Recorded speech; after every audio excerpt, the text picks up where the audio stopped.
యెహోవా నా కాపరి, నాకు లేమి కలుగుదు.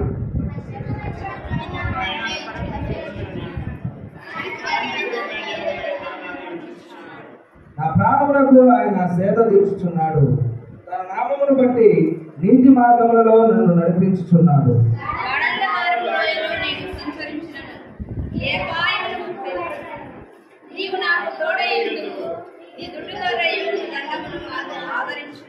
నా శత్రువుల ఎదుట నీవు నాకు భోజనము సిద్ధపరచుదు. నూనెతో నా తల అంటి ఉన్నావు, నా గిన్నె నిండి పొర్లుచున్నది.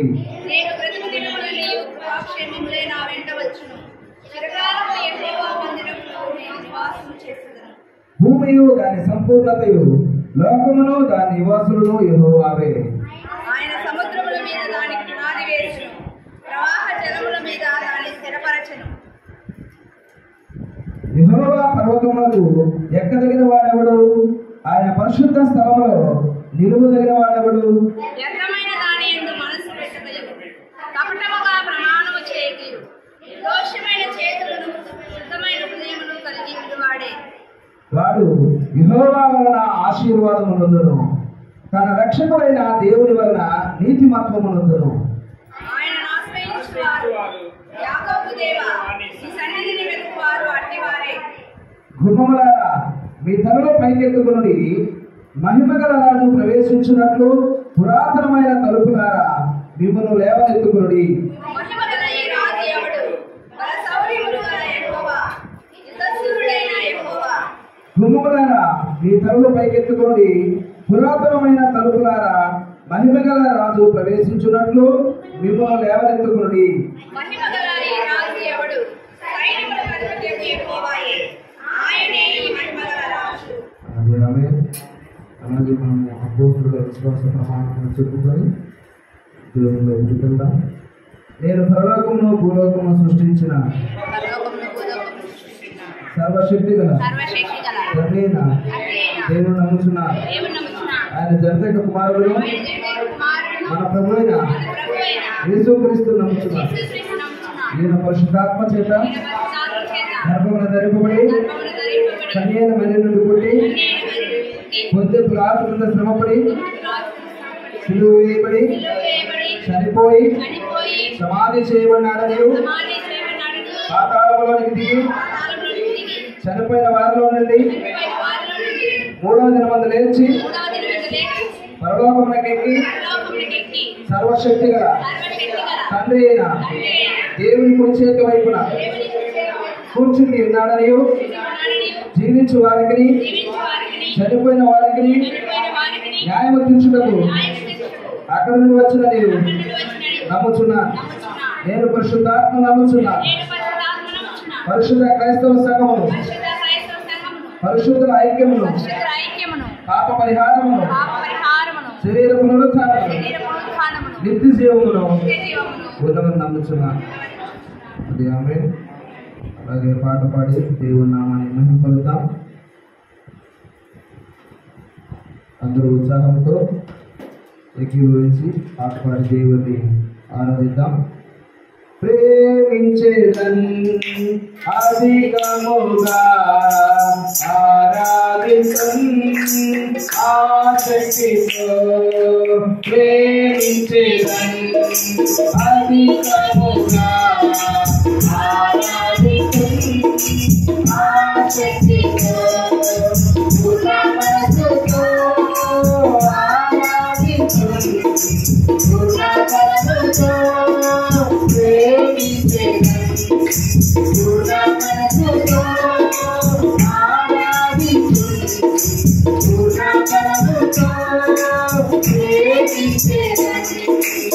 ఆరాధన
సర్వోన్నతుడైన తండ్రి, ప్రేమ నమ్మకం కలిగిన దేవానికి వందనములు, స్తోత్రములు, స్తోత్రములు.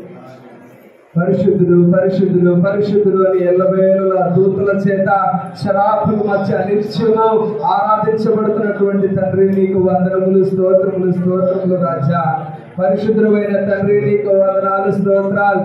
ఆకాశము నా సింహాసనం, భూమి నా పాదపీఠమని సెలవిచ్చిన తండ్రి నీకు వందనములు స్తోత్రములయ్యా. ఇదిగో ప్రభువా ఈ యొక్క అదిగో తండ్రి ప్రభు దినములో తండ్రి అయ్యా మేమందరం అదిగో తండ్రి సంఘముగా కూడుకొని నీ పాద సన్నిధిలో ప్రభువా నిన్ను స్తుతించడానికి, నిన్ను మహిమపరచడానికి, నిన్ను ఆరాధించడానికి ప్రభువా మాకందరికి ఇచ్చినటువంటి గొప్ప ధన్యతను బట్టి మీకు వందనములు స్తోత్రములు స్తోత్రములు కోటాను కోట్ల స్తోత్రములు చెల్లిస్తూ ఉన్నాను తండ్రి. అయ్యా తండ్రి నైనా నీవు చేసిన మేలులను బట్టి ప్రభువా నీకు కృతజ్ఞతాస్తులతో స్తుతులు చెల్లిస్తూ ఉన్నాము ప్రభువా. తండ్రి నైనా ఈ సమయంలో ప్రభువా ఈ సంఘంలో ఉన్న ప్రతి ఒక్క బిడ్డ ఉత్సాహముతో ఉజ్జీవముతో ప్రభువా వారి స్వరమును తెరచి ప్రభువా అయ్యా వారి రెండు చేతులను ప్రభువా జోడించి ప్రభువా నిన్ను స్తుతించి మహిమపరిచి ఉంటుండగా నీవు ఇదిగో తండ్రి చూస్తున్న దేవుడు తండ్రి నీకు వందనాలు స్తోత్రాలు. ప్రతి వారి యొక్క ఆరాధనను అయ్యా ప్రతి వారి యొక్క స్తుతి దీపమును నీవు అయ్యా అదిగో తండ్రి స్వీకరించబోతున్నందులకై మీకు వందనములు స్తోత్రములు రాజా. అయ్యా తండ్రి నైనా మా యొక్క స్తుతుల మీద మీరు ఆసీనుడై ఉన్నారని నమ్మి విశ్వసిస్తున్నాము తండ్రి నీకు స్తోత్రం. నాయన ఎక్కడైతే ఇద్దరు ముగ్గురు నా నామమున కూడి ఉంటారో వారి మధ్య నేను ఉంటానని వాగ్దానం చేసిన దేవా నీకు స్తోత్రం. ఈ సమయంలో మా మధ్యలోకి ప్రభువా నీకు ఆత్మను పంపించినందులకై మీకు వందనాలు స్తోత్రాలు తండ్రి. ఈ సమయంలో ప్రతి ఒక్క బిడ్డను వారి హృదయాలను అదుగుతారు మీరు నేను అదుగు తండ్రి దర్శించబోతున్నందులకై మీకు వందనములు స్తోత్రములు రాజా. అయ్యా నేను అదుగుతాను స్తుతించినటువంటి మహిమపరిచిన ప్రతి బిడ్డను నీ అదుగుతారు వారి జీవితంలో మీరు పరిశీలించబోతున్నందులకై మీకు వందనములు స్తోత్రములు రాజా. అయ్యా ప్రతి వారి హృదయంలోనికి వెలుగును నింపబోతున్నందులకై వందనాలు స్తోత్రాలు రాజా. నీ యొక్క పరిశుద్ధాత్మ శక్తి ప్రతి వారి మీద నీవు కుమ్మరించబోతున్నందులకై మీకు వందనములు స్తోత్రములు స్తోత్రములు తండ్రి. అయ్యా ప్రతి వారి యొక్క స్తుతి ఆరాధన ధూపమును మీరు అంగీకరించి ప్రభువా అయ్యా వారి యొక్క అద్భుతమైన స్తుతుల మీద మీరు ఆశీనులై ఉండి వారిని దీవించబోతున్నందులకై మీకు వందనములు స్తోత్రములు చెల్లిస్తూ ఉన్నాను తండ్రి.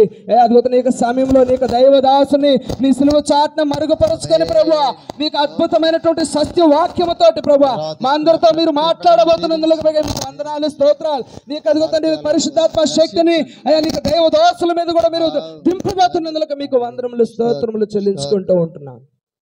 పరిశుద్ధుడైన తండ్రి నాయన ఎంతో ఉత్సాహంతో ఉజ్జీవంతో నిన్ను ఆరాధించి ఎలుగెత్తి ప్రభువా నిన్ను కొనియాడినటువంటి ప్రతి ఒక్క బిడ్డక స్తుతి ఆరాధన ధూపమును మీరు స్వీకరించి అందరిని నిండారులుగా దీవించబోతున్నందులకే మీకు వందనములు స్తోత్రములు చెల్లించుకుంటూ యేసుక్రీస్తు వారి అతి శ్రేష్టమైన దివ్యమైన నామములోనికి ఈ స్తుతి ఆరాధన సమర్పిస్తూ ఉన్నాము తండ్రి. ఆమేన్. హల్లెలూయా హల్లెలూయా హల్లెలూయా. దయచేసి అందరూ కూర్చుందాం.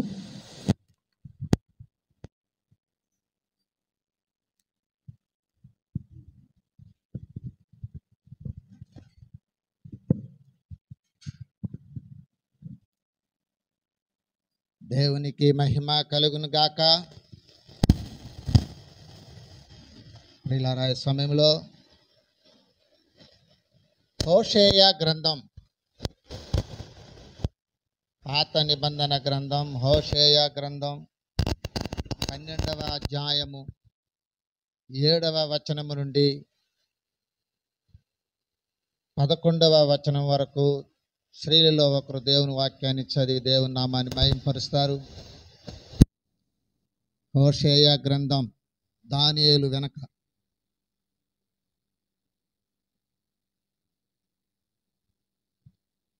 12వ అధ్యాయము 7 నుండి 11 వరకు చదువుదాం. ప్రభువైన యేసుక్రీస్తు నామములో మీ అందరికి వందనాలు తెలియజేస్తున్నాను. పరిశుద్ధ గ్రంథము నుండి హోషేయ గ్రంథము 12వ అధ్యాయము 7 నుంచి 11 వచనాలు ధ్యానించుకుందాం. ఎఫ్రాయిము వారు కానానీయుల వర్తకుల వంటి వారై అన్యాయపు త్రాసును వాడుక చేసెదరు. బాధ పెట్టవలన కోరిక వారికి కలదు. నేను ఐశ్వర్యవంతుడినైతిని, నాకు బహు ఆస్తి దొరికెను. నా కష్టార్జితములో దేనిని బట్టి శిక్షకు తగిన పాపము నాలో నున్నట్టు ఎవరును కనపరచలేరని ఎఫ్రాయిము అనుకొనుచున్నాడు. అయితే ఐగుప్తు దేశంలో నుండి మీరు వచ్చినది మొదలుకొని యెహోవానగు నేనే మీకు దేవుడను. నియామక దినములలో మీరు డేరాలలో కాపురమున్నట్లు నేనికును మిమ్మును డేరాలలో నివసింపజేతును. ప్రవక్తులలో నేను మాట్లాడి ఉన్నాను. విస్తారమైన దర్శనములను నేనిచ్చి ఉన్నాను. ఉపమాన రీతిగా అనేక పర్యాయములు ప్రవక్తుల ద్వారా మాట్లాడి ఉన్నాను. నిజముగా గిలాదు చెడ్డది, అచ్చటివి వ్యర్థములు. గిల్గాలులో జనులు ఎడ్లను బలులుగా అర్పింతురు. వారి బలిపీఠములు దున్నిన సేని గనిమల మీదనున్న రాళ్ళ కుప్పల వలె ఉన్నవి అన్నది.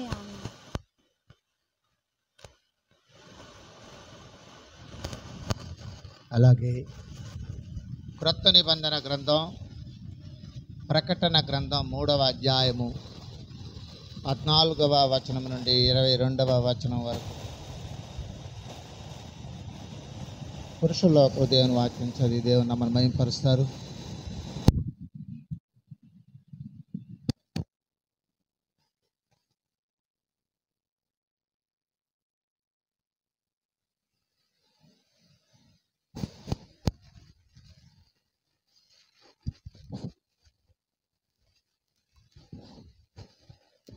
పరిశుద్ధ గ్రంథం నుంచి ప్రకటన గ్రంథం 3వ అధ్యాయం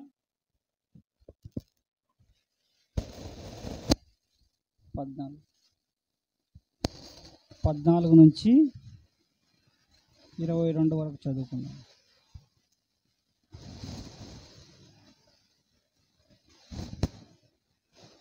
లవోదికయలో ఉన్న సంఘపు దూతకు ఇలాగ వ్రాయుము. ఆమెన్ అనువాడును నమ్మకమైన సత్య సాక్షియు దేవుని దృష్టికి అదియునైన ఉన్నవాడు చెప్పు సంగతులేవనగా, నీ క్రియలను నేను ఎరుగుదును. నీవు చల్లగానైనను వెచ్చగానైనను లేవు. నీవు చల్లగానైనను వెచ్చగానైనను ఉండిన మేలు. నీవు వెచ్చగానైనను చల్లగానైనను ఉండక నువ్వు వెచ్చగా ఉన్నావు గనక నేను నిన్ను నా నోటి నుండి ఉమ్మివేయు ఉద్దేశించుతున్నాను. నీవు దౌర్భాగ్యులవుడును, దిక్కుమాలిన వాడును, దరిద్రవుడును, గుడ్డివాడవును, దిగంబరుడనై ఉన్నావని ఎరుగక నేను ధనవంతుడను, ధనవృద్ధి చేయి ఉన్నాను. నాకేమీ కొదవలేదని చెప్పుకొనుచున్నాను. నీవు ధనవృద్ధి చేయుకొనున్నట్లు అగ్నిలో పుటము వేయబడిన బంగారమును నీ దిశమెల్లు సిగ్గుపడకుండానట్లు ధరించుకొనుటకు తెల్లని వస్త్రములను నీవు దృష్టి కలుగునట్లు నీ కన్నులకు కాటుకగాను నా యొద్ద కొనమని నీకు బుద్ధి చెప్పుచున్నాను. నేను ప్రేమించు వారిని అందరినీ గద్దించి శిక్షించుచున్నాను. కనుక నీవు ఆసక్తి కలిగి మారు మనస్సు పొందుము. ఇదిగో నేను తలుపునద్ద నిలిచి ఉండి తట్టుచున్నాను.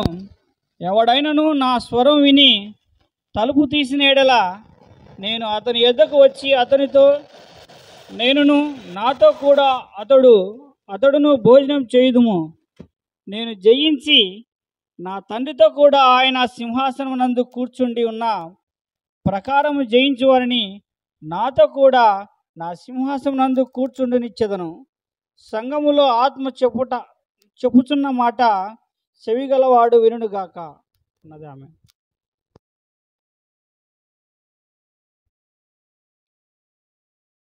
కపూర శబ్దముతో అక్కడ సమయములో కడబూర శబ్దముతో యేసుని చేరుకునే విశ్వాసము నీకుందా? యేసుని చేరుకునే విశ్వాసము నీకుందా? రావయ్యా యేసునాథా వేగమే రావయ్యా, రావయ్యా యేసునాథా వేగమే రావయ్యా, రావయ్యా యేసునాథా వేగమే రావయ్యా, రావయ్యా యేసునాథా వేగమే రావయ్యా. యేసయ్యా రాకడ సమయములో ఎదురేగే రక్షణ నీకుందా, యేసయ్యా రాకడ సమయములో ఎదురేగే రక్షణ నీకుందా, లోకాశలపై విజయము నీకుందా, లోకాశలపై విజయము నీకుందా, రావయ్యా యేసునాథా, రావయ్యా యేసునాథా వేగమే రావయ్యా, రావయ్యా యేసునాథా వేగమే రావయ్యా, రావయ్యా యేసునాథా వేగమే రావయ్యా. రాకడ సమయములో కడబూర శబ్దముతో, రాకడ సమయములో కడబూర శబ్దముతో యేసుని చేరుకునే విశ్వాసము నీకుందా,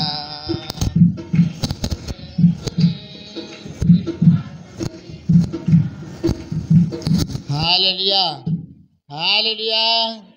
ప్రభువుకు మహిమ కలుగును గాక. ప్రియులారా, దేవుని కృపను బట్టి ఇది వరకు దేవుని నామాన్ని 6వ నెల 2వ ప్రభు దినములో కూడి దేవుని మహిమపరిచాం, ఆరాధించాం, దైవ ఆశీర్వాదాలు పొందాం. దేవుని యొక్క కృపకు పాత్రులుగా మనము యోగ్యమైన మంచి మనసును కలిగి దేవుని యొక్క వాక్యాలను వినడానికి ఆసక్తి కలిగి ఉందాం. దేవుడు మన హృదయాలలో నింపుకోవలసినటువంటి ఆయన సందేశాలను మనకు ప్రతిసారి ఉదయకాల ఆరాధనలో కలుసుకున్నప్పుడంతా కూడా ప్రత్యేకమైనటువంటి వర్తమానాలతో దేవుడు మనల్ని మరి సంధిస్తూ ఉంటున్నాడు. గనుక విశ్వాసముతో దేవుని వాక్యం వైపు మన హృదయాలను తిప్పుకుందాం. దేవుని కృపను బట్టి మనం ఈ దినము గమనించవలసినటువంటి వారమైనావు. నీ స్థితి క్రీస్తులో ఎలా ఉంది? మన స్థితి ప్రభువులో ఎలా ఉందో మనం ఒకసారి పరిశీలన చేసుకోవలసిన అవసరత ఏర్పడుతుంది. దివారాత్రములు మనం దేవుని వాక్యాన్ని ధ్యానించుకునే మరి ఇక మంచి అవకాశాన్ని ప్రభు మనకిచ్చాడు. లోకంలో పాడైపోతున్న జీవితంలో నుంచి మరి పరిశుద్ధంగా జీవించడానికి దేవుని యొక్క ఆశీర్వాదాలు మనకు వాక్య రూపంలో అనుగ్రహిస్తుండగా చక్కగా గ్రహిద్దాం, ఉపయోగించుకుందాం. దైవాశీర్వాదాల నిమిత్తమై మనం ఆసక్తితో మరి ముందుకు సాగుదాం. హల్లెలూయా హల్లెలూయా. పరిశుద్ధ గ్రంథములో ప్రకటన గ్రంథము ద్వారా ప్రభు మనకు ఇస్తున్నటువంటి దేవుని సందేశాన్ని మనం చూస్తుంటున్నాం. ఈ గ్రంథంలో 7 సంఘాలకు యోహాను భక్తుడు పద్మాసు దీవులో ప్రార్థనలో ఉంటూ పరవాసిగా మరి ఉన్న సమయంలో దేవుడు అతనితో మాట్లాడిన మాటలను బట్టి 7 సంఘాలకు మరి ఒక దూత ద్వారా చాలా ప్రాముఖ్యమైన విషయాలను రాసిపెట్టడం జరిగింది. 7 సంఘాలలో 5 సంఘాలకు జాగ్రత్తలు నేర్పిస్తూ ఉన్నారు ప్రభు. అన్నీ 7 సంఘాలు, అన్నీ దేవునికి సంబంధించినటువంటి సంఘాలు, ప్రభువును తెలుసుకోవడానికి ఆసక్తిని కనుపరిచే సంఘాలు, విశ్వాసులు, భక్తులు, వీళ్ళందరినీ ప్రభు చూస్తూ వాళ్ళను బట్టి ప్రత్యేకించి వారికి ఓ పత్రిక రూపంలో దైవజనుడంటి యోహాను ద్వారా మరి ప్రకటన గ్రంథంలో నుంచి వారికి అందించడం జరిగింది. పూర్వము ఇలా మరి 7 సంఘాలకు దర్శనాలను ఇచ్చి ఉంటున్న మరి సరిచేసుకోవాల్సిన విషయాలను సరిచేయడానికి ప్రభు ఈ పత్రిక ద్వారా ప్రకటన గ్రంథం ద్వారా తెలియపరిచారు.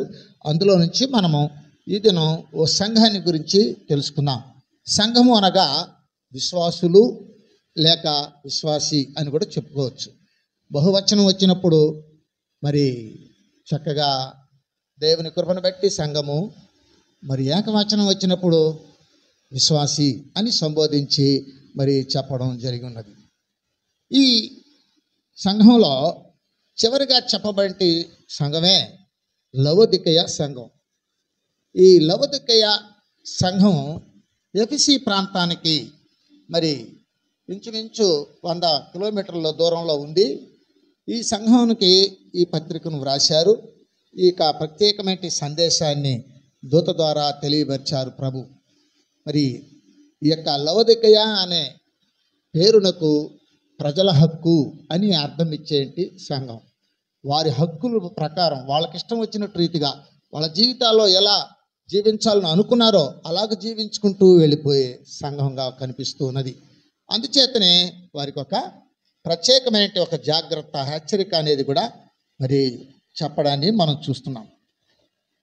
ఆ సంఘం ఎలా ఉందంటే మరి 3 విషయాలు చెప్పాడు ఆయన ప్రభు.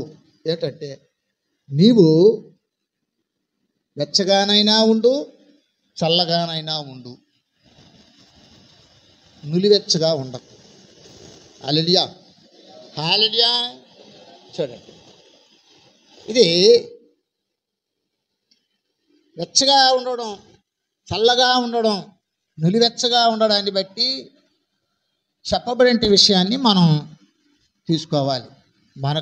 మన పరిధిలోకి, మన వ్యక్తిగతమైన ఆధ్యాత్మికమైన జీవితంలోకి మనం వాటిని అన్వయించుకోవడానికి ఆసక్తి కలిగి ఉందాం. హల్లెలూయా, హల్లెలూయా. లవొదికయ సంఘం ఆధ్యాత్మికంగా ఎట్లుందంట? నులివెచ్చని స్థితిలో ఉంది. ఎట్లుందండి? ఇది ఒక విశ్వాస యొక్క ఆధ్యాత్మిక స్థితిని తెలియపరిచేటి పాఠం. నీ ఆధ్యాత్మిక స్థితి ఎలా ఉంది? మనం ముందుగా చెప్పుకున్నాం, నీ స్థితి క్రీస్తులో ఎలా ఉంది. నువ్వు దేవుని మందిరానికి నడుస్తున్నావు, మంచిది. ప్రభు నామంలో బాప్తీసం తీసుకున్నావు, మంచిది. ప్రభు వల్ల తీసుకుంటున్నావు, మంచిది. అయితే వ్యక్తిగతంగా ప్రస్తుతం నీ ఆత్మీయ జీవితం యొక్క స్థితి, నీ హృదయ స్థితి ప్రభువులో ఎలా ఉంది? వెచ్చగా ఉన్నావా? చల్లగా ఉన్నావా? నులివెచ్చని స్థితిలో ఉన్నావా? ఈ వాక్యంలో కడపటిగా ఏం చెప్పంటే, నీవు 19వ వచనంలో చూడండి ఏం చెప్తున్నాడో.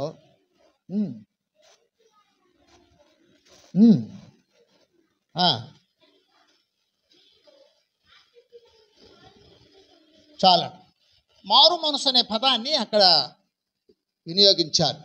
ఎందుకు మారు మనసు పొందమన్నాడంటే 16వ వచనంలో ఓ మాట చెప్తున్నాడు, నీవు వెచ్చగానైనను చల్లగానైనను ఉండక నులివెచ్చగా ఉన్నావు కనుక నేను నిన్ను నా నోట నుండి ఉమ్మివేయ ఉద్దేశించుచున్నాను. హల్లెలూయా, హల్లెలూయా. ఇట్లాంటి వాళ్ళు కూడా సంఘాలలో సంచరిస్తుంటారనేది ఇక్కడ మనకు తెలియపరుస్తుంది. ప్రభు నామాన్ని బట్టి జీవించాలని అనుకున్నటి వ్యక్తులలో చల్లగా ఉండేవాళ్ళు ఉండారంట, నులివెచ్చగా ఉండేవాళ్ళు ఉంటారంట, మరి వేడిగా వెచ్చగా ఉండేవాళ్ళు ఉంటారు. ప్రతి దేవుని బిడ్డ వారి యొక్క ఆధ్యాత్మికమైన స్థితిని వారు పరిశీలన చేసుకుంటూ రావాలి. మనం బాప్తీసం తీసుకున్నాం, తరువాత ప్రభు బల సంస్కారంలో భాగస్థులు అవుతున్నాం, చర్చికి వెళ్తున్నాం, వాక్యం వింటున్నాం, వస్తున్నాం, మన చేతనైనంత భక్తి దేవునికి సమర్పిస్తున్నాం, వెళ్తున్నాం, వస్తున్నామని కొంతమంది వాక్యానుసారమైన స్థితిని కలిగి ఉన్నామా లేదా అన్నదాన్ని విడిచిపెట్టి మరి జనరల్గా శారీరకంగా ఆలోచన చేస్తూ ఇంకా ప్రభులో ఎదగలేని స్థితిలో కనిపిస్తూ ఉన్నారు ఇక్కడ చెప్పబడిన మాటలను బట్టి. అంచేత మనము మన ఆధ్యాత్మిక స్థితి ఎలా ఉండాలో మనం దేవుని వాక్యం ద్వారా మనము గమనించవలసిన వారమైనాం. మొట్టమొదటిగా చెప్పబడుతున్నది మాటను మనం చూస్తుంటున్నాము. ప్రియులారా, నీ క్రియలను నేను ఎరుగుదును, నీవు చల్లగానైనను వెచ్చగానైనను లేవు. నీవు చల్లగానైనను వెచ్చగా ఉండిన మేలు. ఏంటిది? నువ్వు వెచ్చగా ఉండడం అవసరం, కానీ నువ్వు చల్లగాను వెచ్చగాను లేవు, ఎట్టున్నావు? మధ్య రకంలో ఉంటున్నావు అని ఆ యొక్క సంఘానికి ప్రత్యేకమైన ఈ సందేశాన్ని ప్రభు రాసి పంపించమన్నాడు. యోహాను భక్తుడు పద్మాసు దీవిలో ప్రార్థనలో ఉన్నప్పుడు పరవాసిగా దూత చేత కొనిపోబడి మరి దేవుని యొక్క సముఖములో దేవుని బోరతో వినిపించబడిన ఆ యొక్క మాటలను ఏం చేస్తున్నారంటే రాసి సంఘాలకి పంపిస్తున్నాడు. ఈ లవదికే సంఘం మరి అటుపక్క యెరూషలేము ప్రాంతం, అటుపక్క ప్రాంతాల్లో ఇజ్రాయెల్ దేశంలో కనిపిస్తూ ఉంటుంది. ఈ సంఘానికి మరి చాలా మరి జాగ్రత్తలు పాటిస్తున్నాడు. నోటిలో నుంచి ఉమ్మి వేస్తానంటున్నారు. నీవు మొదట్లో నుంచి నీవు ప్రేమించిన విధముగా నీవు ప్రేమించడం లేదు. నేను నిన్ను ప్రేమిస్తున్నా, మళ్ళీ గద్దిస్తున్నా, నీ దగ్గరకు వచ్చి తలుపు తట్టున్నా, నువ్వు జాగ్రత్త అన్న ప్రత్యేకమైన సందేశాన్ని ప్రభు దయచేశాడు. ఈ 3 రకాలలో ఉన్న విషయాలను చూద్దాం. మొట్టమొదటిగా ఏంటంటే చల్లగా ఉండడం. సంఘములో దేవుని బిడ్డలుగా చేరి దేవుని పిల్లలుగా పిలువబడుతూ చల్లని స్థితిని కలిగి ఉండడం అనేది ప్రమాదకరమైనది. అయితే చల్లగా ఉండడం అంటే క్రీస్తు సువార్తను పూర్తిగా నిరాకరిస్తారు, దేవుని వాక్యాన్ని పూర్తిగా పక్కన పెడతారు, సంఘానికి వెళ్తుంటారు, వస్తారు, పూర్తిగా నిరాకరిస్తారు. లేక బహిరంగంగా సువార్తను వాక్యమును వ్యతిరేకించరు, వాక్యాన్ని అంగీకరించరు. వాక్యాన్ని అంగీకరించే స్థితి ఉండదు. సంఘంలోనే ఉంటారు, సంఘ సభ్యత్వం కావాలని కోరుకుంటారు, అది వారికి ప్రియం. అయితే దేవుని యొక్క వాక్యమును ఏం చేస్తారంట? పూర్తిగా నిరాకరిస్తారు. అది చెప్తుంటారులేండి అనేస్తారు, ఒకే మాట. అటువంటి వాళ్ళు మనం కూడా చూస్తుంటాం సమాజంలో, సంఘాలలోకి వెళ్ళినా, లేదంటే మన ఇరుగు పొరుగు వారి దగ్గర, లేదో మన పరిచర్యలో ఉంటున్న విశ్వాసుల దగ్గర కూడా మనం కొంతమంది దగ్గర అలాంటివి చూస్తూ వస్తుంటాం. మనం గమనించవలసిన విషయం ఏంటంటే ప్రత్యేకముగా మన మీద మనం దృష్టి పెట్టాలి. నేను చాలాసార్లు దేవుని కృపను బట్టి మీతో ఎక్కువగా పంచుకునే మాటల్లో ఒక మాట ఏంటంటే, నిన్ను గురించి నువ్వు జాగ్రత్త పడు.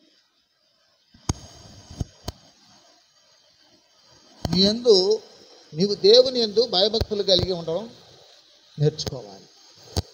నీవు అలా లేనట్లయితే నువ్వేం చేస్తున్నట్ట? చల్లగా ఉన్నావు, నీకేమీ అర్థం కాదు, నీకేమీ దేవుని వాక్యమో అవసరం లేదు అన్నట్టుగా జీవించే జీవిత విధానాన్ని ఏమని పేరు పెట్టి పిలిచారు తెలిసిన? చల్లగా ఉండాలి. దేవుని వాక్యాన్ని త్రోసిపిచ్చేస్తుంటారు. ఆ సంఘంలోనే వీళ్ళు ఉన్నారు, కానీ సంఘంలో అలాంటి వాళ్ళు ఉన్నారని ఇక్కడ నేర్పిస్తున్నాడు. క్రైస్తవ జీవితం ఎటువంటిదంటే దేవుని వాక్యాన్ని అంగీకరించేది. దేవుని సంఘములో ఉంటూ దేవుని యొక్క వాక్యాన్ని అంగీకరించక దానిని వ్యతిరేకించిన జీవితాన్ని కలిగి ఉండే వ్యక్తులను బట్టి చెప్తున్నాడు, చల్లగా ఉండవు. నీకేమీ పట్టనట్టుగా ఉంటావు, నీకేమీ సంబంధం లేదు. సంఘంలో ఏం జరుగుతుంది, సంఘంలో ఏం చెబుతున్నారు, మన జీవితంలో ఏం చేస్తున్నాము, మనం చేసేటివన్నీ దేవునికి వాక్యానికి అనుకూలమైన జీవితమా, ఇవన్నీ పరిశీలన చేసుకుంటూ వెళ్ళాలి. ఒక విధంగా చెప్పాలంటే క్రైస్తవులు అనబడిన వారందరూ పరలోకం కొరకు సిద్ధపడే కేంద్రం ఇది. పరలోకం కొరకు సిద్ధపడే కేంద్రం, సిద్ధపరచే కేంద్రం. ఓ మిషన్ అని కూడా మాట్లాడుతుంటారు. మిషన్ అంటే తయారు చేయనిది. అట్లా ఇక మనము దేవుని పరలోక రాజ్యం కొరకు మనం తయారయ్యే కేంద్రస్థానమే దేవుని యొక్క మందిరం, సంఘం. అక్కడికి వచ్చినప్పుడు నువ్వు తయారవ్వాలంటే, ఓ బలమైన దేవుని బిడ్డగా తయారవ్వాలంటే, ఓ మంచి భక్తిపరురాలుగా నువ్వు జీవించాలంటే, నువ్వు వాక్యాన్ని త్రోసిపుచ్చితే నువ్వు చల్లగా ఉన్నట్టే లెక్క. నువ్వు దాన్ని నీకు ఏమీ పట్టలేదు, పట్టించుకొని జీవిత విధానం. నీకు అవసరమైన దానికి దేవుని దగ్గరికి వెళ్ళొచ్చు, నువ్వు తీసుకొని దేవుని దగ్గర కావాల్సినవి అడిగి తీసుకొని మరి వెళ్ళిపోతూ ఉంటారు. కానీ దేవుని సంఘంలో దేవుని సేవకుల ద్వారా దేవుడు ఎన్ని మాటలు మనకు వినిపిస్తున్నా చెవని పెట్టుకో. అలెలియా. యేసుప్రభు వారు విత్తువాని ఉపమానంలో కూడా ఇలా చెప్పాడు. ఏమని చెప్పాడు? దారి పక్కన పడిన విత్తనమును పోలిన వారు ఎవరనగా వారు వాక్యమును విని తిరస్కరిస్తారు. క్రైస్తవుడికి దేవుని వాక్యము ప్రామాణికంగా తెలిసిపెట్టుకోవాలి. దేవుని వాక్యముతోనే వారికి పని. ఇరుగు పొరుగు మాటలను బట్టి నీ ఆత్మీయ జీవితం కట్టుకోలేవు. దేవునిలో జీవించలేని వ్యక్తులు ఏ విధంగా నడుచుకుంటూ ఉంటారో అలాగూ నడుచుకుంటూ దేవుని సంఘాన్ని ఉపయోగించుకోవాలనుకోవడం అనేది దేవునికి అది గిట్టని యొక్క స్వభావం. అందుచేత నీ స్థితి క్రీస్తులో ఎలా ఉంది నీవు జాగ్రత్తగా మరి గ్రహించి దేవుని కృపను బట్టి బలపడాలి. ఇది ఒక అవకాశం. మనలో ఏదేని పొరపాటు జరిగిందనుకోండి, మన కుటుంబంలో పెద్దలు ఏం చేస్తుంటే, నువ్వు పొరపాటు చేస్తున్నావు సరిదిద్దుకో అని చెప్తుంటావు. జాగ్రత్త అంటుంటారు. ప్రమాదంలో పడిపోతావు అంటుంటారు. అప్పుడు కూడా ఆ పెద్దలు చెప్పిన విషయాలను చెవిలో వేసుకోకుండా వెళ్ళినట్లయితే నష్టం తప్ప లాభం ఎటు రాదు. అందుచేత మనం గమనించాలి. చల్లగా ఉండడం అంటే క్రీస్తు సువార్తను పూర్తిగా తోసివేయడము, తర్వాత క్రియల రూపంలో బహిరంగంగా క్రీస్తు యొక్క శుభవార్తకు వ్యతిరేకించడం, అంగీకరించని హృదయ స్థితి, వ్యతిరేకంగా మాట్లాడడం, వ్యతిరేక భావాలు కలిగి ఉండడం, అన్నిటికీ సందేహాలు, అన్నిటికీ తనకు ఆధారాలు కావాలి. విశ్వాసం అనేది ఆధారాలతో కూడింది కాదు. విశ్వాసం అనేది నిరీక్షించుచున్న వాటి యొక్క నిజస్వరూపం లేనివి ఉన్నవనుటకు రుజువునై ఉంది అన్నాడు. అబ్రహాముకి ఆదికాండము 15వ అధ్యాయంలో 1-2 వచనాల్లో చెప్పబడుతుంది. ఈ యొక్క విషయాలు జరిగిన పిమ్మట ఏం చెప్పినాడు? దేవుని వాక్యము అబ్రామును దర్శించింది. హల్లెలూయా. వాక్యాన్ని విన్నోడికి వాక్య ప్రకారం నడవడం చేత కాదు. వాక్యాన్ని పెడచెవిన పెట్టిన వ్యక్తికి వాక్యానుసారంగా వెంబడించడం అనేది వల్ల కాని పని. ఆ స్థితిని ఏమంటారంటే చల్లగా ఉండవు. నీకేమీ జరగనట్టుగా, నీకు ప్రభువుని గురించి తెలుసుకోవాలి అన్న అవసరత లేనట్టుగా జీవిస్తూ ఉంటారు. కాబట్టి ప్రతి వాక్యాన్ని తోసిపుచ్చేస్తూ ఉంటారు. ప్రతి మంచి అవకాశాన్ని తిరస్కరించేస్తూ ఉంటారు. బాగానే ఉంటారు, చూడడానికి మంచిగా భక్తిగా కనిపిస్తూనే ఉంటారు, కానీ వాక్యాన్ని పక్కన పెట్టేస్తారు. ఈ వాక్యాన్ని పూర్తిగా పక్కన పెట్టి ఏదో అవసరాల కొరకే దేవుని దగ్గర ప్రార్థించడం, బేరసారాలు ఆడినట్టుగా దేవునితో ఇది చేయి ప్రభువా, నేను ఇది ఇస్తాను, ఇది చేస్తాను, ఇట్లా చేస్తాను, అట్లా కమిట్మెంట్ చేసుకుంటూ ఉంటారన్నమాట దేవుని దగ్గర.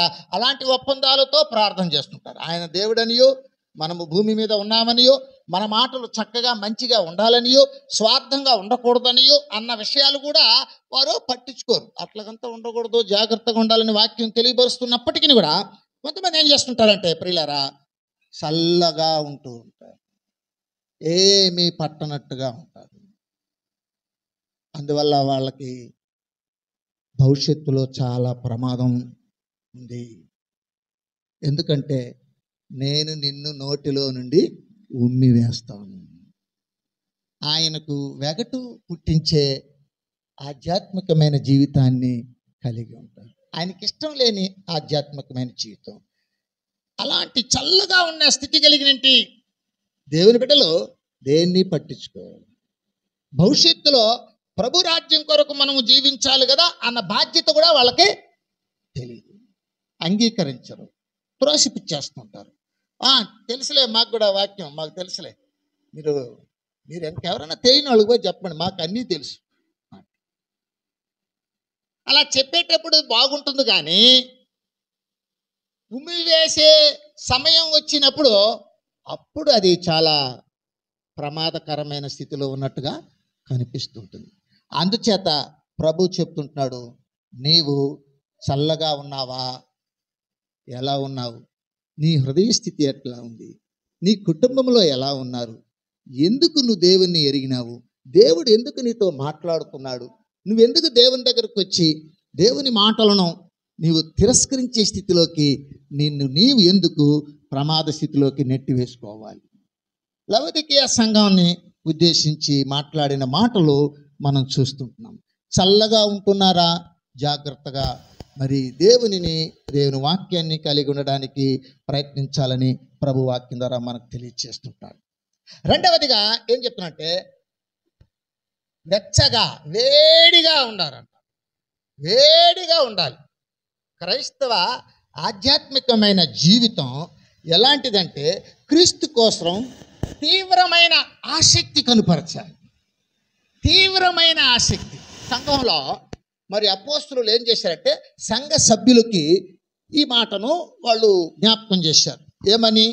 కాగా నా ప్రియ సహోదరులారా, 58వ వచనము 15వ అధ్యాయము మొదటి కొరింథీ 58వ వచనము 15వ అధ్యాయం. కాగా సహోదరులారా, కాదని ఎరిగి స్త్రీలను కదలని వారును ప్రభువు కార్యాభివృద్ధి యందు ఆసక్తులయ్యుండుడి. వేడిగా ఉండండి, వెచ్చగా ఉండండి, తీవ్రమైన ఆసక్తిని కనుపరచండి. ప్రభు విషయంలో చల్లబడిపోతారు, సచ్చుబడిపోతుంటారు, నడవలేని స్థితిలో ఉంటారు. రేపు పోదాంలే కానీ అంటుంటారు, రేపు ఇస్తాంలే కానీ అంటుంటారు. చూసారా? ఏమి బాగానే ఉన్నాం కదా, ఇప్పుడేమి చర్చికి వెళ్ళాల్సినంత అంత అవసరం ఏముంటుంది? ఇంటికడే ప్రార్థన చేసుకోవచ్చులే, ఏమి చర్చికి వెళితేనే నా దేవుడు, హృదయంలో ఉండాలి కదా దేవుడు అని చెప్పుకుంటూ చల్లని స్థితిని మరి నిలువెచ్చని స్థితిని కనుపరుస్తూ ఉంటారు. కానీ ప్రభు యొక్క లేఖనాలు ఏం చెప్తున్నా అంటే, నీవు వేడిగా ఉండు, వెచ్చగా ఉండు. సువార్త పట్ల ప్రేమను, క్రీస్తు కోసం తీవ్రమైన అంటే ఆసక్తిని కనపరిచే వ్యక్తి వెచ్చగా వేడిగా ఉన్నాడు. దేవుని కొరకు ఎదురు చూస్తూ, దేవుని కొరకు ఎదురు చూడవలసినంటే ఆ సమయం ఇది. హల్లెలూయా. దేవుని కొరకు ఎదురు చూసే వ్యక్తి ఎట్లుంటారు తెలిసిన? 40వ అధ్యాయము 31వ వచనము మరి యెషయా గ్రంథం. యెహోవా కొరకు ఎదురు చూచువారు నూతన బలము పొందుదురు, వారు పక్షిరాజు వలె రెక్కలు చాపి పైకి ఎగురుదురు, అలయక పరిగెత్తుదురు, సొమ్మసిల్లక నడిచిపోదురు. హల్లెలూయా. చూడు, ఇది ఏంటంటే ఇది ఎటువంటి వాక్యం అంటే ఇది చాలా వెచ్చగా, చాలా ఫవర్గా దేవునిలో అంత ఆసక్తిని కనుపరి జీవిత విధానం. అలా ఎదురు చూచే వ్యక్తులుగా ఉండాలి. మనము ఏదో వెళ్ళామా, చర్చికి వెళ్ళామా, వచ్చామా, మన పనులు మనం చేసుకున్నామా, ఆదివారం చర్చికి వెళ్ళి వచ్చాం చాలు, ఇంకా మన డ్యూటీ ఉన్నాయి, మనకు పనులు ఉన్నాయి, మనం కుటుంబంలో చాలా మరి బాధ్యతలు ఉన్నాయి, వీటన్నిటిని నెరవేర్తించాలి. ఏదో చర్చికి పోవాలంటే వెళ్తాం వస్తాం, అట్లా టూకీగా ఉంటారు. కానీ ఆ కొరింథీ పత్రిక 1 కొరింథీ 15:58లో చెప్పాడు, మీ ప్రయాసము ఎప్పటికీ ప్రభువునందు వ్యర్థము కాదని ఎరిగి స్థిరులను కదలని వారును అయి ఉండి ప్రభువు కార్యాభివృద్ధి ఎందు ఎప్పటికీ ఆసక్తి అయి ఉండండి, ఆసక్తి కలిగి ఉండండి. హల్లెలూయా, హల్లెలూయా. ఎందుకు అలాంటి ఆసక్తి అంటే మనము గమనించాలి. ఎందుకు అట్లా ఉండాలంటే 9వ చూడండి, కొరింథీయులకు రాసినటి 1 పత్రిక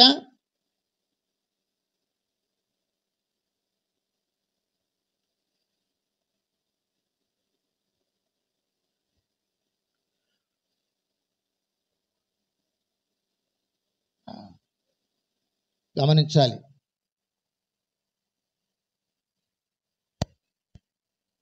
చూడండి, 7వ అధ్యాయము 17వ వచనం. అయితే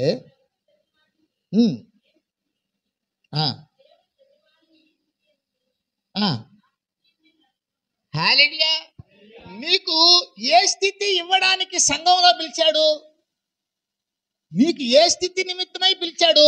నీవు దేవుని రాజ్యం వెళ్ళవలసిన స్థితి కొరకు ఇక్కడ బ్రతుకుతూ పోతున్నాయి. అందుకే ఆది సంఘం ఆది అపోస్తులు చెప్పారు 14:22 అపోస్తుల కార్యంలో ఏం చెప్పారండి? మనము అనేక శ్రమలు పొంది విశ్వాసంలో నిలకడగా ఉండి ఏం చేశారు? దేవుని రాజ్యం చేరాలని హెచ్చరిక చేశారు. హల్లెలూయా. దేవుని రాజ్యం చేరే వ్యక్తి ఎటుంటాడంటే వెచ్చగా ఉంటాడు.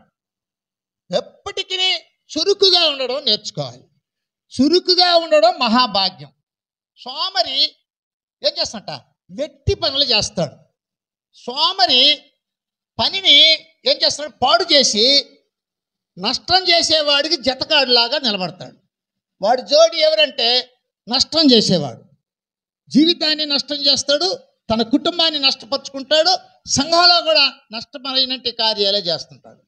సువార్త అతను చెప్పడానికి అతనికి అవకాశాలు ఉన్నా సువార్త చెప్పడానికి ఆలోచన లేదు, నేర్చుకోవడం లేదు, హృదయంలో ఉంచుకోవడం లేదు. కాబట్టి వెచ్చని స్థితి లేకుండా ఏం చేస్తున్నారట? కొంతమంది చల్లగా ఉంటారు, కొంతమంది నులివెచ్చగా ఉంటారు. అయితే ప్రభు ఏం కోరుతున్నాడు? సంఘంలోకి ఏం చెప్తుంటే నువ్వు వెచ్చగా ఉండాలి. నీవు వెచ్చగా అంటే ఆసక్తితో దేవుని వాక్యము కొరకు తీవ్రమైనటి ఆసక్తి, ప్రేమభావాలు కలిగి వాక్యమును క్రీస్తును ఎప్పుడూ ప్రేమించే వ్యక్తులుగా ఉండాలి. హల్లెలూయా. ప్రేమించడం అంటే ఏంటి? దేవుని ప్రేమించడం అంటే ఆయన ఆజ్ఞను అనుసరించి నడుచుకోవడమే దేవుని ప్రేమించడం. ఆయన ఆజ్ఞలు భారమైనవి కాదు, కానీ భారం లేని అది చేయడానికి వీలైనట్టి ఆ యొక్క స్థితిని కలిగి ఉన్నప్పటికీ దాన్ని త్రోసిపుచ్చేసి లోకంలోకి వెళ్ళిపోయి పాప భారాలు మోసుకుంటున్న వారు లేకపోలేదు. అర్థం కాదు. ఇప్పుడు నీకు దేవుని మాట అర్థమైతే నువ్వు త్వరగా స్పందించడానికి అవకాశాలు ఉంటాయి. నువ్వు అసలే ఆ వాక్యాన్ని మరి అంగీకరించే స్థితిలో లేదనుకో, నువ్వు దానికి స్పందించడం అనేది కూడదు. వస్తుంటాం, వెళ్తూ ఉంటాం, మనకి ఏది నచ్చుతుందో అది చేసుకుంటుంటాం, మనకు నచ్చని వాటిని పక్కన పెట్టేస్తుంటాం, వెళ్ళిపోతుంటాం. దేవునికి మనము లెక్క చెప్పవలసిన బాధ్యత ఉందనియో, సంఘానికి మనం ఒక ఆదర్శమైన జీవితాన్ని కలిగి ఉండాలనియో, సంఘములో సమాజంలో సాక్ష్య జీవితాన్ని కలిగి ఉండాలనియో, మన ప్రభు అయిన యేసు ఆయన ప్రతినిధులైన అపోస్తులు ఆయన దైవజనులు ఏ విధముగా తీవ్రమైన ప్రయత్నం చేసి సంఘ పరిచర్యను సంఘ ఆ యొక్క ఆధ్యాత్మిక అభివృద్ధి కొరకు పాటుపడే ప్రయాసాలను చూసి కూడా అది వాళ్ళ వృత్తి, ఇది మన వృత్తి అనుకునేవాళ్ళు. అందుచేత ప్రభు చెప్తున్నాడు, వెచ్చగా ఉండడం నేర్చుకోవాలి. వెచ్చగా ఉండాలి. వెచ్చగా ఉండడం అంటే క్రీస్తు ఎడల, ఆయన సువార్త ఎడల తీవ్రమైన ఆసక్తిని కనుపరుచుట. ఒకే మాటలో మనకు చెప్పడం. సరే, చూద్దాం. మూడవ విషయాన్ని మనం చూస్తుంటాం. మూడవది ఏంటి? నులివెచ్చనిది. చల్లది కాదు, వెచ్చనిది కాదు, అది కాదు, ఇది కాదు. శుభవార్తను అంగీకరించే మనసు అంతగా ఉండదు. అంతగా అంటే కొంత ఉంటుంది, అంతగా ఉండదు. ఈ విషయం ఎంత తెలిసినా నచ్చిన వాటిని తీసుకుంటారు, నచ్చని వాటిని విడిచిపెట్టేస్తారు. హల్లెలూయా.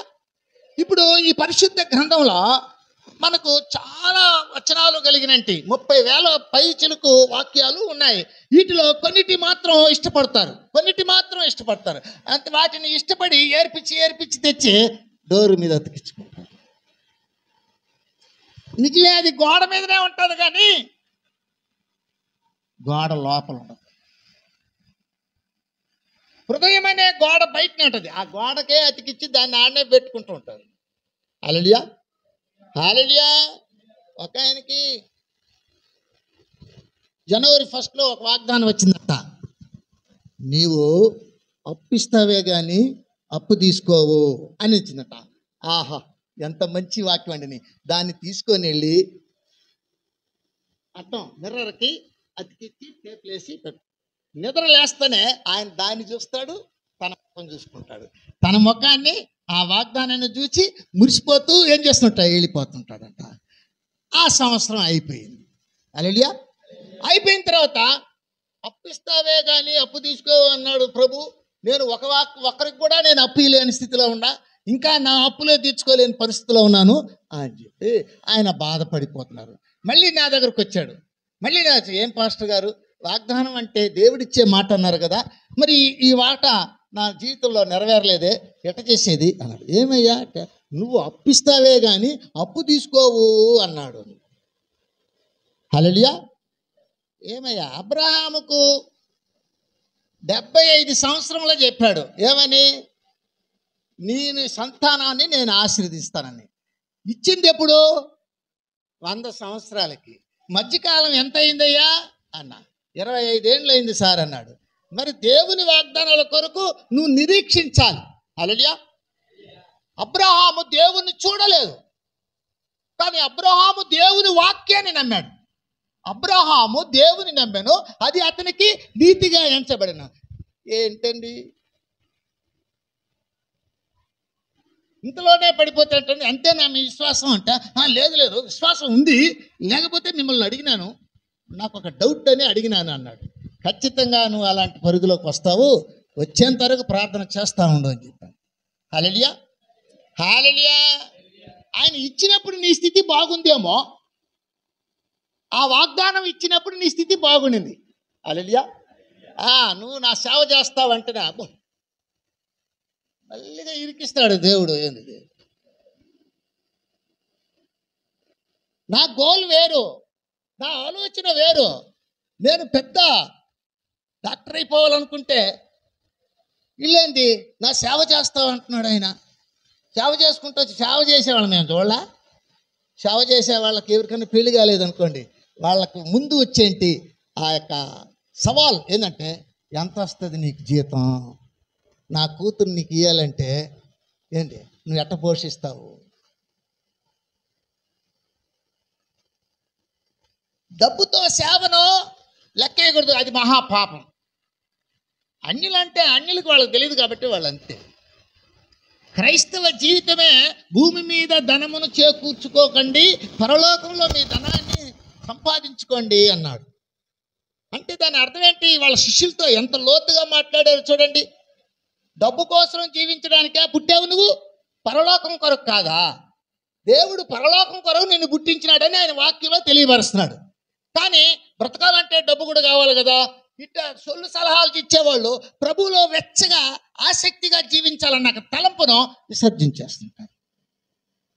అందుచేత ప్రభు ఏం చెప్తున్నా అంటే, నీ స్థితి క్రీస్తులో ఎలా ఉంది, నీ ఆధ్యాత్మిక స్థితి ఏముంది. ఒకసారి నువ్వు అడిగినప్పుడు ప్రభు ఇచ్చాడు అనుకో, సాక్ష్యం చెప్తావు. మరొక నెలకి సాక్ష్యం చెప్పండి అనుకో, ఏం చేయలేదు ప్రభు, ఏం చెప్పేది ఆయనకి పోయి సాక్ష్యం అన్నట్టుగా జీవిస్తుంటాడు. సాక్ష్యం అంటే ఏంటి?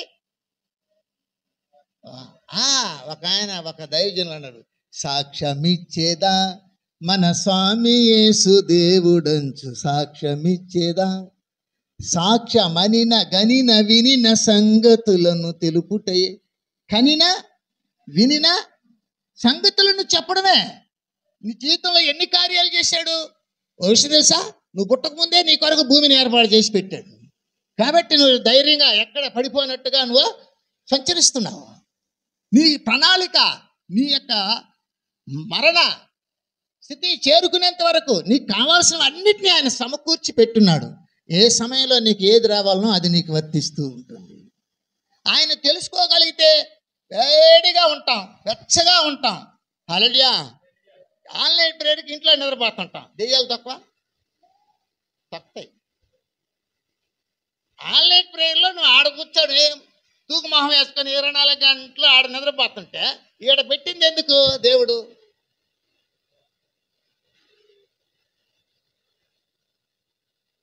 సంఘాన్ని సిద్ధపరిచి సేవకులను పెట్టి నీ కొరకు నీ కుటుంబం కొరకు ప్రార్థన చేసి వాక్యం నీకు చెప్పి నిన్ను భద్రపరిచి లోకంలోకి పంపించడానికి ఆయన ఒక దైవికమైన గృహాన్ని, ప్రార్థన గృహాన్ని ఏర్పాటు చేసి పెట్టాడు నీ కొరకే. అందులో కొంతమందే కలుసుకుంటారు. మరి కొంతమందికి రేపు తెల్లారికి డ్యూటీకి పోవాలి, పనికి పోవాలి, వ్యాపారం చేయాలి, నేను ఎలా బ్రతికేది, ప్రభు ఎక్కడ మనకు సహాయం చేస్తాడు అని తిరస్కరించేస్తాడు. కొన్ని విషయాలకే ఉండాడు దేవుడు ఉండాడు, నేను ప్రార్థన చేసిన నాకు అమ్మ ఒడి పడింది, రాలేదంటే అందరికీ పడింది, దేవుడు నాకెందుకు ఇట్లా చేశాడు. అప్పుడే హల్లెలూయా. అంచేత గమనించాలి మన స్థితి ఎలా ఉండాలి అనే దాన్ని మనం చూస్తున్నాం.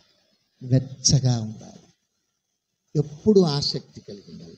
చర్చికి పోవడానికి యేసు ప్రభువారు దాదాపు నజరేతు నుండి యెరూషలేము వరకు ఆయన నడిచి మందిరానికి వచ్చేవాళ్ళు అంట.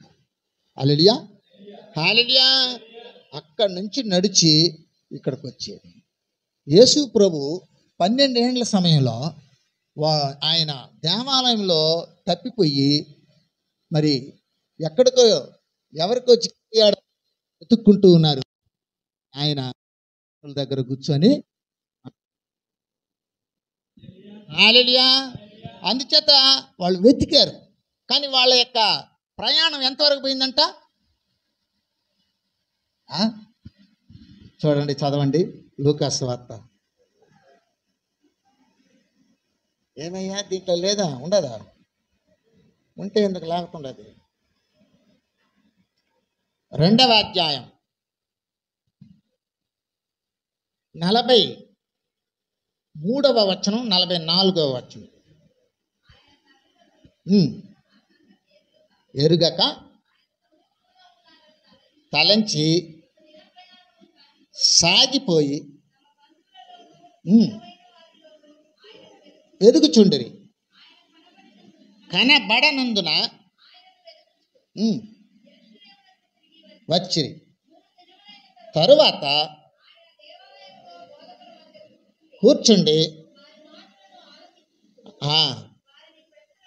హల్లెలూయా. చూడండి, ఒక దిన ప్రయాణం వెళ్ళిపోయారు, మళ్ళీ ఒక దిన ప్రయాణం వెనక్కి వచ్చారు, మళ్ళీ ఈయన ఎతికేదానికి ఒక దిన ప్రయాణం. ఇంకా వాళ్ళు ఆడ నుంచి అటు వెళ్ళి ఉండాలన్నా కూడా 2 దినాలు అయి ఉంటుంది అనుకుంటారు. ఇంచుమించు అది 150 కిలోమీటర్ల దూరం ఉండొచ్చు. అంత దూరం ఉన్నా కూడా ఆయన ఏం చేస్తున్నాడంట, వచ్చి దేవాలయంలోకి వచ్చి వాడుక చొప్పున ఆయన దేవుని వాక్యాన్ని చదువుతున్నారు. వాడుక చొప్పున అనే పదాన్ని మరి లూకా 4 మరి 17, 18 వచనాల్లో కూడా మనం చూడొచ్చు. 16వ వచనం చదవండి. ఆయన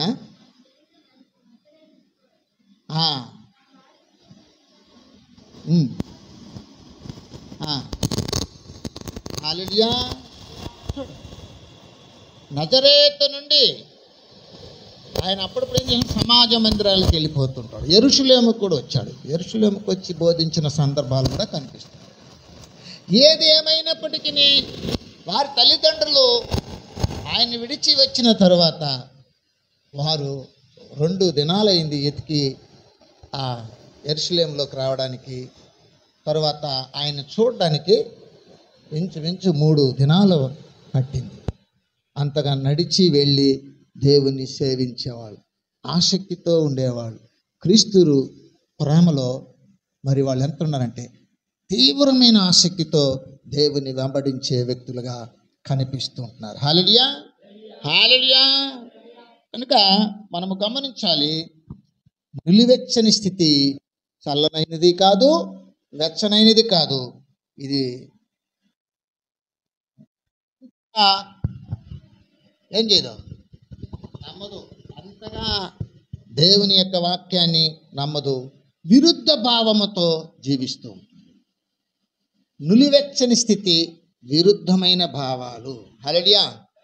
ఈ స్థితిని మరి పౌలు గారు తిమోతి పత్రిక 2 తిమోతి పత్రిక 3వ అధ్యాయము 5వ వచనముల ద్వారా ఓ మాటను మనకు తెలియజేస్తున్నాడు. చదవండి. ఎవడైనను ఏల నేరకపోయిన ఎడల 2 తిమోతి 3:5 పైకి భక్తి గల వారి వలె ఉండి ఆశ్రయించని వాళ్ళు, హల్లెలూయా, పైకి మాత్రమే భక్తిగా ఉంటారు. నులివెచ్చని స్థితిని గురించి మాట్లాడుతున్నాం. చల్లనైన స్థితి వేరు, వెచ్చనైన స్థితి వేరు, నులివెచ్చని స్థితి వేరు. ఇక్కడ మనకు ఈ దినం మనకు నేర్పిస్తున్నట్టు సత్యాన్ని బట్టి చూసాం. ఇది వరకు వెచ్చగా ఉండడం అంటే ఏంటి? క్రీస్తులో, క్రీస్తు శుభవార్తలో, క్రీస్తును ప్రేమించే విషయంలో తీవ్రమైన మరి ఆసక్తిని కనుపరచడాన్ని వెచ్చగా ఉన్నావు. నువ్వు దేవునిలో బలంగా జీవిస్తున్నావు, దేవుని మీద ఆసక్తి కలిగి ఉన్నావు. ప్రభువును ప్రేమించే విషయంలో నీవు బలహీనురాలు కాకుండా పవర్గా ఉన్నావు. నీవు దేవుని యొక్క మార్గాలను అన్వేషించే స్థితిలో ఉంటున్నావు. అయితే నిలువెచ్చని స్థితి ఎటువంటిదంటే దేవుని వాక్యాన్ని మీరదు, దేవుని వాక్యానుసారంగా నడవదు. సంఘాన్ని వదులుకోరు, సంఘంలో బలపడరు. సంఘం కావాలి, ఎందుకు?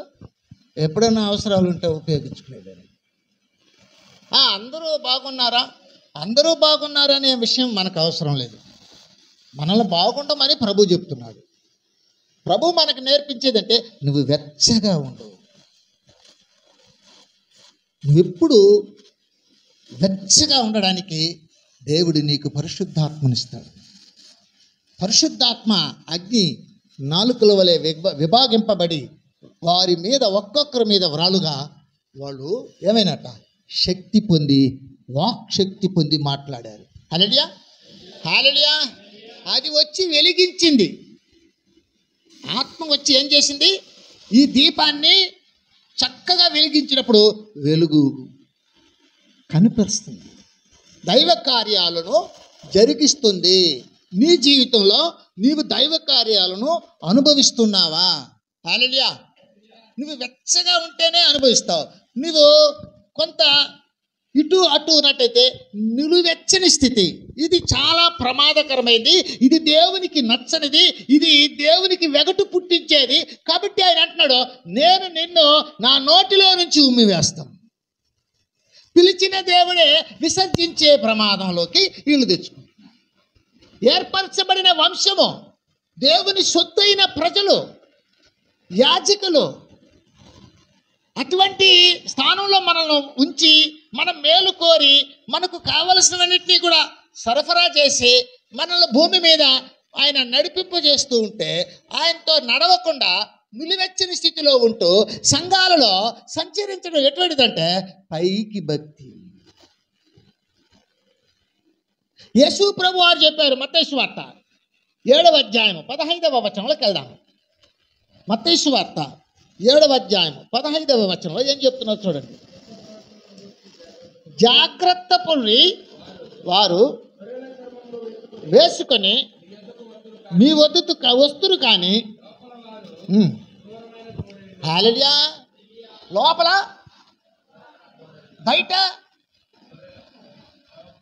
బయట క్రైస్తవులు, లోపల మాత్రం తోడేలు. బయటేమో గొర్రెలా,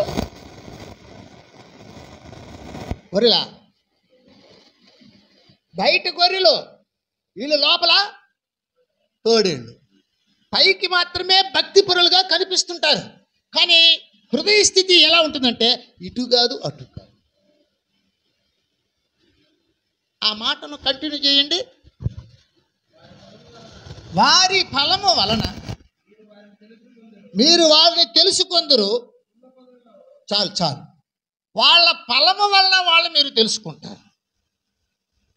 తిమోతి పత్రికలో చదువుకున్నాం, 2 తిమోతి 3:5. దాన్ని కంటిన్యూ చేద్దాం. ఉండి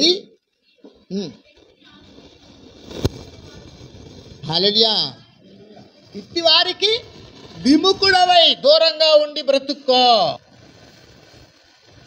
పైకి భక్తి కలిగిన వారి వలె నటించే వాళ్ళు నీ బంధువులైనా, నీ స్నేహితులైనా, ఈవెన్ నీ కుటుంబ సభ్యులైనా కూడా సరే, నిన్ను నీవు దేవునిలో కాపాడుకోవాలంటే నీ ఆధ్యాత్మిక స్థితిని నువ్వు కాపాడుకుంటూ మెరుగుపరుచుకుంటూ బలపడుతూ ఉండాలంటే అట్టి వాళ్ళ అభిప్రాయాలకు దూరంగా ఉండడం.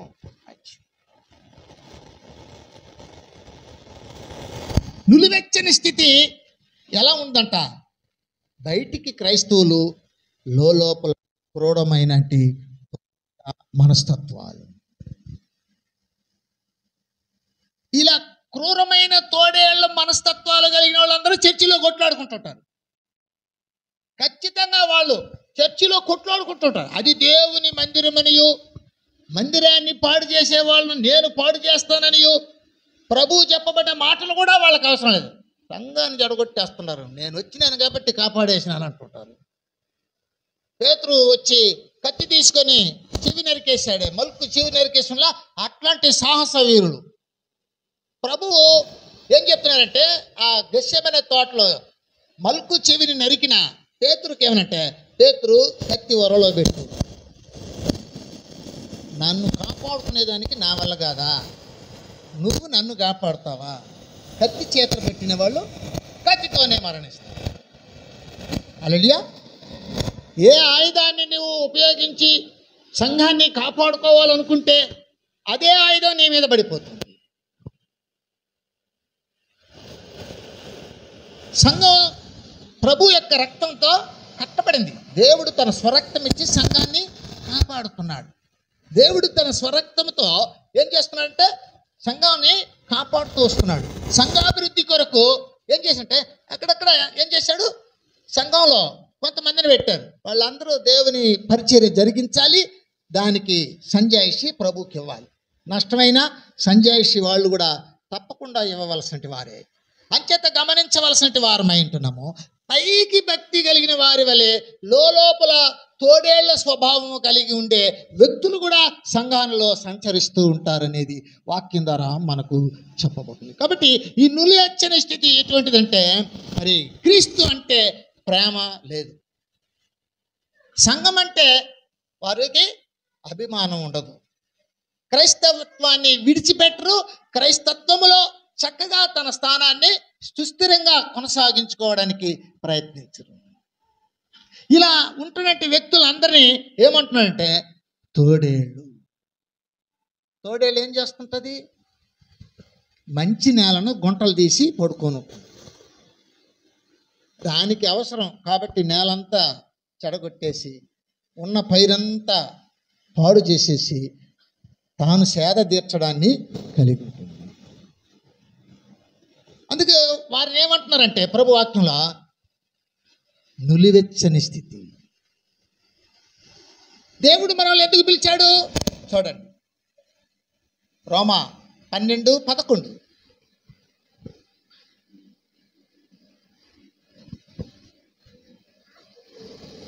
ఆసక్తి విషయంలో మాంద్యులు కాక ఆత్మయందు తీవ్రత గలవారై ఉండండి. హల్లెలూయా. ఆసక్తి విషయంలో తగ్గిపోతుంది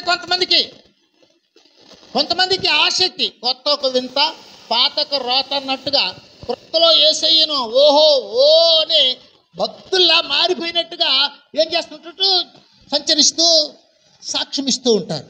హల్లెలూయా. అయితే కొన్నాళ్ళ తర్వాత వాళ్ళ ఆత్మీయ జీవితం వాళ్ళకి వాళ్ళు చెప్పే డైలాగ్ ఒకటి ఉండదు. ఏం తెలుసా? నేను ఎన్ని చర్చిలు చూసినాను, నేను ఎంతమంది పాస్టర్ని చూసినాను, నాకు పెద్ద వాళ్ళందరూ పరిచయం. హల్లెలూయా. ఈరోజు ఒక భక్తురాలి కుటుంబాన్ని గురించి విన్నాం. ఆమె మా దగ్గరే వాళ్ళ కుటుంబంలో వాళ్ళ భర్తకి బాప్తీసం ఇప్పించింది. వాళ్ళ పిల్లలకు పేర్లన్నీ మేమే పెట్టాం. సంఘంలో ఉన్నప్పుడు ఈసీఐ చర్చిలో ఉన్నప్పుడు వాళ్ళు అక్కడి నుంచి ఏమైనారంటే కొంతకాలానికి నేను ఆ చర్చి నుంచి పక్కకు వచ్చేసిన తర్వాత వాళ్ళు కూడా పక్కకు వచ్చి మరలా ఎక్కడి నుంచి మళ్ళీ హోసన్న మందిరానికి వెళ్తున్నారు. ఏమి అని ఆ రోజు నేను అడిగినప్పుడు అక్కడ జీవం వస్తుంది, ఇక్కడ జీవం రాలేదు, మీరు కూడా ప్రవచించేయండి, మీరు కూడా అన్ని భాషలు మాట్లాడేయండి, ఆత్మ కనిపించాలి మీలో అని. నీకు బైబిల్ తెలుసా? 4వ క్లాస్ చదివింది ఆమె. 4వ క్లాస్ చదివిన ఆమె ఏం చేస్తుంటే సేవకుడి దగ్గరికి వచ్చి ఏం అడుగుతుందంటే, ఆత్మ రావడం లేదు ఈడ, మీరు కూడా ఆత్మతో మాట్లాడండి, ఇక్కడ ఉంటాము. ఓ, ఇప్పుడు నీకోసం నేను ఏదో ఒకటి సృష్టించాలి, ఉన్నది చాలు, నీకు ఆత్మ ఇక్కడ లేదా, వెళ్ళిపోవచ్చు. అప్పుడు ఆత్మ ఎక్కడున్నది? వెళ్ళిపోయిన చర్చిలో. ఇప్పుడు ఆ చర్చిలో కూడా లేదు. ఇప్పుడు కాళాశ్రీ చర్చికి పోతున్నారంట. అది ఎక్కడో మళ్ళీ చూద్దాం. అంటే ఏంటంటే నులివెచ్చని స్థితి ఇది. విశ్వాసి అంటే ఒకే చర్చికి పోవాలి, ఒకే సేవకుడి బోధలో పెరగాలి, ఒకే సంఘంలో నిలబడి ప్రతి సంస్కారాన్ని పొందాలి, ఒకే సంఘంలో నుంచి మన కుటుంబానికి సంఘాన్ని ఆహ్వానించుకోవడం, ప్రేమాభిమానాలు పంచిపెట్టుకోవడం చూడాలి. హల్లెలూయా. అలా లేదంటే ఈ చర్చి కొన్నాళ్ళు, ఆ చర్చి కొన్నాళ్ళు, ఆ ఊర్లో కొన్నాళ్ళు, ఈ ఊర్లో కొన్నాళ్ళు, ఎక్కడికి పోయినా పళ్ళు ఇస్తారు, ఎవరైనా ఇస్తారు పళ్ళు. అట్టంత ఎందుకు? ఒక ద్రాక్షారసం బాటలు, ఆ వేఫర్స్ తెచ్చి ఇంట్లో పెట్టుకో, నువ్వే ప్రార్థన చేసుకో, అప్పుడు తీసుకుంటా ఉండి తింటా ఉండి. ఎవరు అడుగుతారు నిన్ను? ఎవరు అడుగు? నువ్వు వినాయక చవితికి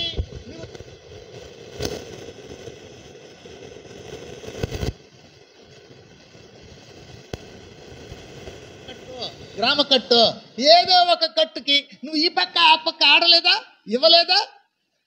మీ బంధువులు వచ్చినప్పుడు రేవుగుట్టలు వేయాలంటే, మీసాలు గడ్డలు తీసేయాలంటే, నెట్టింట అన్నం వేయాలంటే, అప్పుడు ఎవరు అడిగినారు నిన్ను?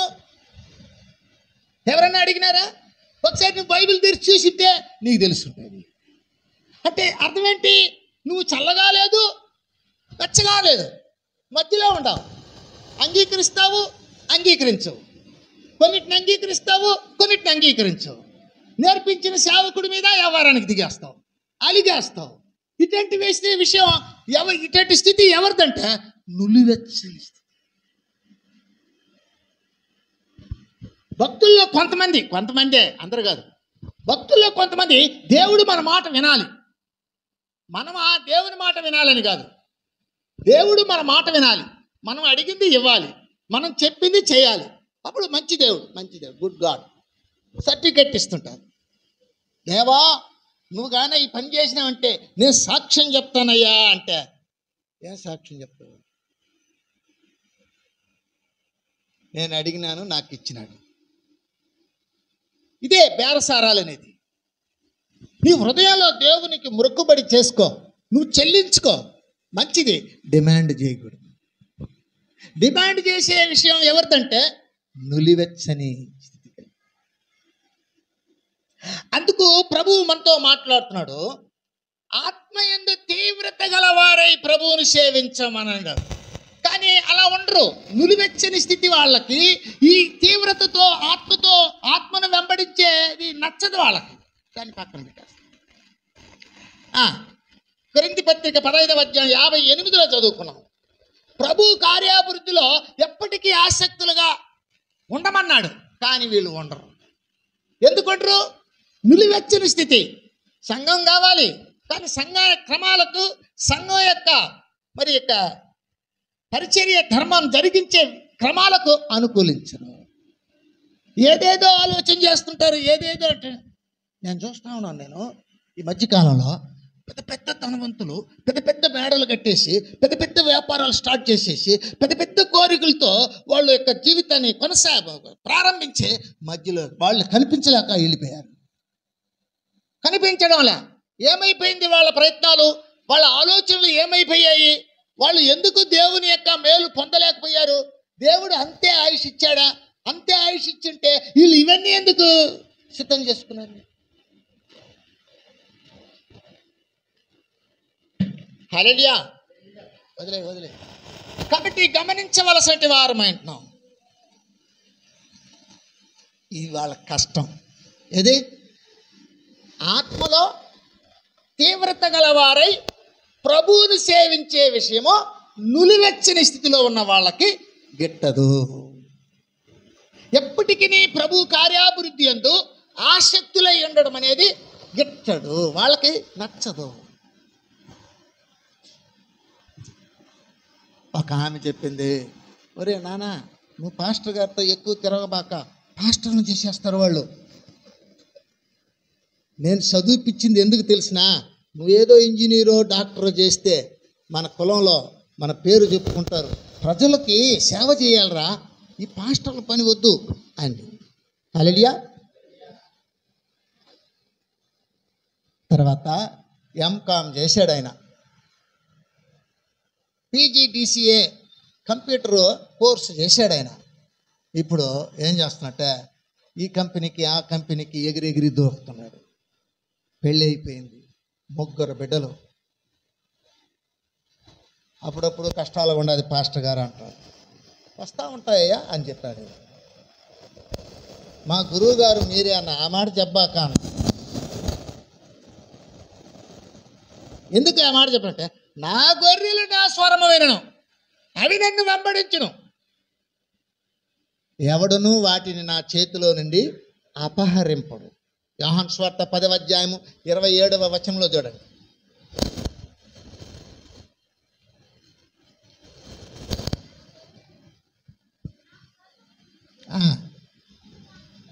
ఎరుగుదును వెంబడించును. హల్లెలూయా.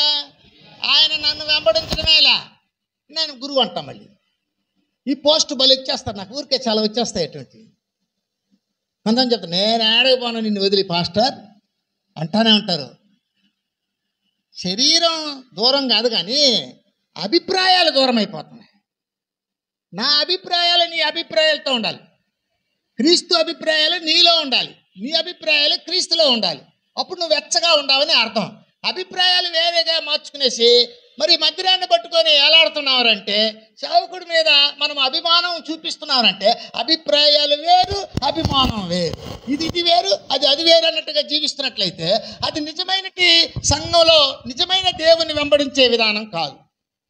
అందుకోసము ప్రభు మనతో మాట్లాడుతున్నాడు. ఏమంటే, వాక్యాలకు వ్యతిరేకంగా ఉండే వాళ్ళందరికీ కూడా నులివెచ్చని స్థితి కలిగిన వాళ్ళు. చూడండి, వీళ్ళందరినీ బట్టి ప్రభు యొక్క ఆలోచన చెప్తున్నాడు ఆయన. ప్రభు ఆలోచన యోహాను సువార్త 2వ అధ్యాయము 17వ వచనం.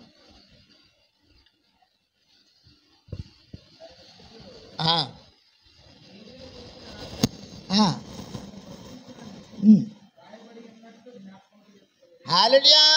వీళ్ళు ఆయన చెప్పినట్టు చేయలేదంట, ఆయన వదిలిపెట్టలేదంట. అంటే చల్లగానూ లేదు వెచ్చగానూ లేదంట. ఎలా ఉంటారంట? నులివెచ్చగా ఉన్నారు. అందువల్ల ఆయన ఏమంటాడంట, నీ ఇంటిని గూర్చిన ఆసక్తి నన్ను భక్షిస్తుంది.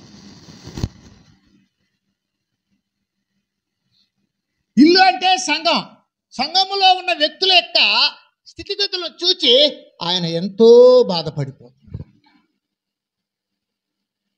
నీవు నిలువెచ్చని స్థితిలో ఉంటే నిన్ను గురించి ప్రభువుకి ఎంతో ఆవేదన, బాధ, వేదన. నీ కొరకు ఆయన ఎన్ని వనరులు కుమ్మరించాడంటే అన్ని వనరులను అనుభవించి ఆయన మాటను మీరి నీవు లోకానుసారంగా వెళ్ళిపోతుంటే, నిలువెచ్చని స్థితిలో ఉంటే దేవునికి బాధ. హల్లెలూయా. నీకు ఒక విషయం తెలుసా? దానియేలు గురించి పాస్టర్ గారు ఏడ్చి ప్రార్థన చేశారు, తెలుసా? నీకు తెలుసా తెలియదు, నాకు తెలియదు. ఈ సలోమి గురించి వాళ్ళ ఇంటి గురించి ఏడ్చి ప్రార్థన చేశారు. ఏడ్చుంటావు ఎప్పుడన్నా? ఏడుస్తాం చేతగానే వాళ్ళగా. చేత కాకుండానే కదా ఆడ ఏడ్చేది మేము. ఎప్పుడైనా నీవు అనుకున్నావా, అయ్యో నా సంఘాన్ని నేను ఎంతో బాధ పెట్టించిన, నా సంఘ సేవకులు ఎంతగా బాధపడుతుంటారో, సంఘంలో పెట్టిన దేవునికి ఆయన ఎట్టుందట, ఇంటిని గూర్చిన ఆసక్తి ఆయన భక్షించేసినట్టు ఉన్నది.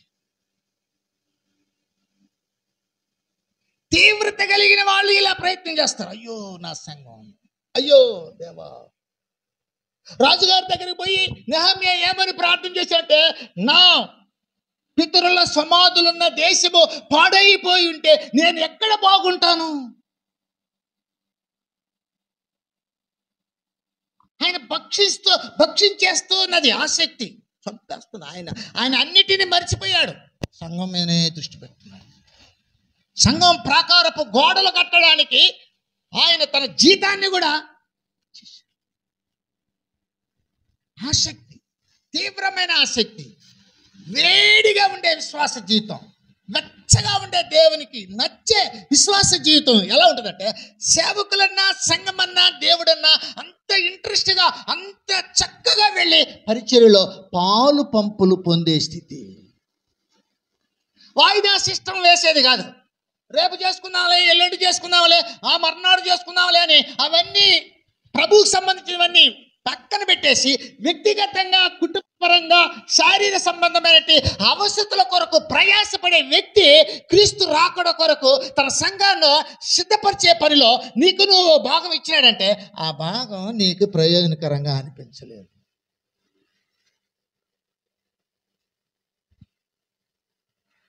అందుకు ప్రభు చెప్తున్నాడు, నులివెచ్చని దేవునికి వెగటు పుట్టించేది, ఆయనకు తన ఇల్లు అంటే ఎంతో ప్రాణం. ఆయన ఇంటిలో అలాంటి వారు ఉంటారు అంటే ఆయనకి వేదన కలిగించింది. ఎందుకంటే దేవుడు తన స్వరక్తం ఇచ్చి సంఘమును కాపాడాడు. దాని మీద అధ్యక్షులుగా కొంతమందిని పెట్టాడు. అందరూ కలిసి ఏం చేయాలంట? సువార్త పని, ఉపదేశకుల పని, ప్రవక్తల పని, కాపరుల పని, అపోస్తుల పని. అందరూ 5 మంది 5 కేటగిరీకి సంబంధించిన వ్యక్తులు సంఘంలో ఉండి సంఘాన్ని ఏం చేయాలంటే దేవుని కొరకు అభివృద్ధి పరచాలి. అందుకే పిలిచింది దేవుడు. అంతేగాని ఏదో వచ్చినామా కూర్చున్నామా లేచిపోతున్నట్టే, ఎప్పుడు వస్తున్నాం కూర్చుంటాం లేచిపోతామంటే నా నోటిలో నుంచి నిన్ను ఉమ్మి వేస్తాను, నా నోటిలో నుంచి ఉమ్మి వేస్తాను. ఎంత అసహ్యమైన జీవితం. లేకపోతే పిలిచిన దేవుడే ఏం చేస్తున్నాడు? పిలిచిన దేవుడు ప్రమాదం. హల్లెలూయా, హల్లెలూయా. అందుకే నేను చాలా మంది చెప్తున్నా, మొదట మీ విశ్వాస జీవితం చూసుకోండి, జాగ్రత్త పడండి, జాగ్రత్త పడండి. నిన్ను చెడగొట్టడానికి చాలా ప్రయత్నాలు చేస్తూనే ఉంటాను. ఈ నులివెచ్చని స్థితిలో ఉన్న వాళ్ళని గురించి ఇంకొక మాట చెప్పాడు చూడండి. వీళ్ళు ప్రభువులో ఆసక్తి కలిగి ఉండరు, ఆత్మయందు తీవ్రత కలిగి ఉండరు, ప్రభువును సేవించే దాంట్లో ముందు ఉండరు. అంత పోస్ట్పోన్, అన్ని వాయిదా సిద్ధాంతాలు, అన్ని పనులు, దేవుని పనులు పక్కన పెట్టేసుకుంటూ వెళ్ళిపోయి వాళ్ళ కుటుంబాలకి వాళ్ళకి సంబంధించిన వాటిని మాత్రమే ముందు చేసి పెట్టుకొని సమయం ఉన్నప్పుడు పనికొస్తుందిలే అని దేవుని పని చేసి పెడతారు. వాళ్ళ ధైర్యం ఏమిటి? వాళ్ళ ధైర్యాన్ని చెప్తున్నాడు చూడండి, చదవండి 17వ వచనం, ప్రకటన గ్రంథం 3వ అధ్యాయం 17వ వచనం. నీవు దౌర్భాగ్యుడును, దిక్కుమాలిన వాడవును, దరిద్రుడును, గ్రుడ్డివాడవును, దిగంబరుడై ఉన్నావని ఎరుగక ధనవంతుడును తన వృద్ధి చేసి ఉన్నాను, నాకేమీ కొదువు లేక చెప్పుకొనుచున్నావు. హల్లెలూయా, హల్లెలూయా. చూడండి, ఈ స్థితి చూసారా? దైవనిలో బలంగా ఉండవలసిన దాన్ని లోకంలో బలంగా సంపాదించుకున్న దాంతో పోల్చి వాళ్ళు జీవిస్తారు. వాళ్ళకి ఆధ్యాత్మికమైన జీవితానికన్నా కూడా శరీర సంబంధమైన, భౌతిక సంబంధమైన విషయాల మీద ఆసక్తి. ప్రభు ఆత్మను పొంది ప్రభు ఆత్మ ద్వారా దేవుని రాజ్యం కొరకు సిద్ధపడాలి, నడవాలి అనే దానికన్నా కూడా సరే, ఈ సంవత్సరం మనం ఏం చేస్తున్నాము, వచ్చే సంవత్సరం ఏం చేయాలి, మన ఇంట్లో ఏం చేయాలి, మనకు వచ్చిన డబ్బు ఏం చేయాలి, దీన్ని బాగా భద్రం చేసుకోవాలి, నాకు డబ్బు ఉన్నది, ఏదో 10 రూపాయలు ఉన్నది, నెమ్మదిగా బతుకుతున్నాను అని డబ్బును ఆసరాగా చేసుకొని మాట్లాడుతూ ఉంటారు. సంఘం కావాలి, సంఘములోనే ఉంటారు, కానీ సంఘములో ఉంటూ లోకానికి అలవాటు పడిపోతుంటారు. లోకం యొక్క తీరుతెన్నులే వాళ్ళ జీవితంలోకి. హల్లెలూయా, హల్లెలూయా. ఒక ఆయన చెప్పినట్ట, అబ్రహాం రాజశేఖర్ పాస్టర్ గారి దగ్గర ఉన్నావా? సరే అయిపోయావైతే ఏమైపోయావు?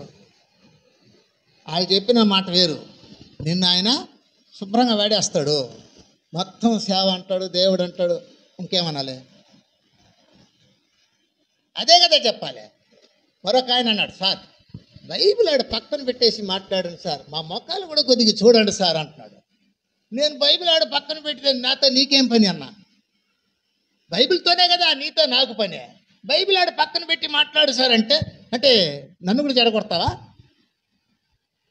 నువ్వు విన్నా వినకపోయినా బైబిల్లో ఉండేదే చెప్తాను.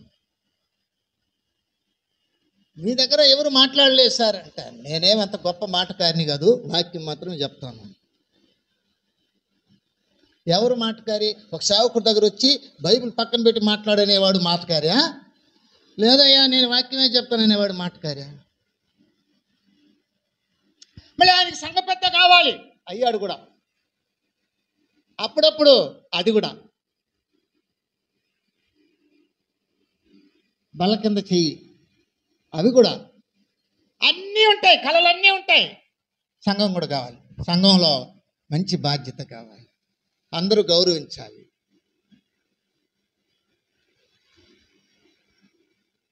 నులివెచ్చని స్థితి, దేవునికి వెగటు పుట్టించే స్థితి, దేవుని వాక్యాన్ని అంగీకరించదు, పూర్తిగా త్రోసివేయదు, అవకాశం కొరకు దాన్ని చేతిలో పెట్టుకొని జీవించాలి.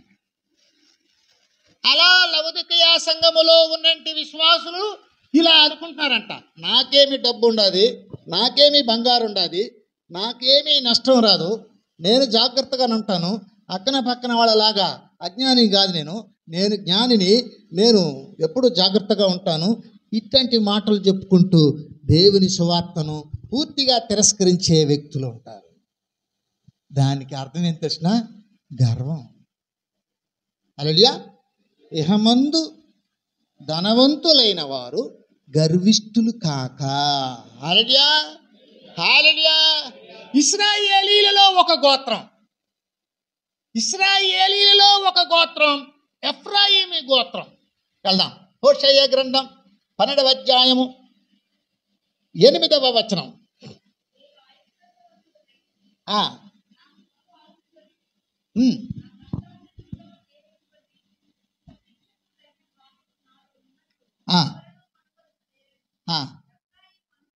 హల్లెలూయా. నా దగ్గర ఉండే లోటుపాట్లు, నా దగ్గర ఉన్నది ఎవడు కనిపెట్టలేడు, నేను చాలా తెలివితేటలు కలిగిన, నేను బాగా మెయింటైన్ చేస్తాను, నేను ఆరితేరిపోయినాను. ఎవరు? ఎఫ్రాయిం అంటే అర్థం ఏంటి? రెండంతల ఆశీర్వాదాలకు కారకులుగా దేవుడు దీవిస్తే ఇవన్నీ సంపాదించి పెట్టుకున్న తర్వాత గర్వాన్ని ప్రదర్శిస్తాడు. హల్లెలూయా, హల్లెలూయా. బంగారు ఉండదు వాళ్ళ దగ్గర, డబ్బు ఉండదు వాళ్ళ దగ్గర, అన్నీ ఉన్నాయి.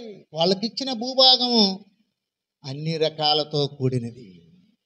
రెండంతల ఫలములు కలిగే మంచి జీవితాన్ని దేవుడు వాళ్ళకిస్తే వాళ్ళు గర్వించి దేవునికి విరుద్ధంగా మాట్లాడుతున్నారు.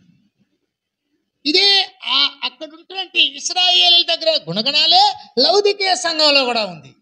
వాళ్ళు ఏ భావనలతో బ్రతికారో వీళ్ళు కూడా అలాంటి భావనలతో నులివెచ్చని స్థితిలో ఉన్న వాళ్ళు బ్రతుకుతారు. నేటి సంఘాలలో కూడా చాలామంది ఇలా ఎఫ్రాయిమీలు ఏ విధంగా గర్వాన్ని ప్రదర్శించారో ఈ లవొదికయ సంఘములో గర్వపు జీవితాన్ని ప్రదర్శించి వాళ్ళు అభిప్రాయపడి జీవిస్తూ ఉంటున్నారో అలాంటి గర్వము, అలాంటి నులివెచ్చని స్థితి నేటి సంఘాల్లో కూడా కనిపిస్తూనే ఉంటుంది. అందుకే ప్రభు అన్నాడు, నీ స్థితి క్రీస్తులో ఎలా ఉంది? నువ్వు చల్లగా ఉన్నావా, వెచ్చగా ఉన్నావా, నులివెచ్చగా ఉన్నావా?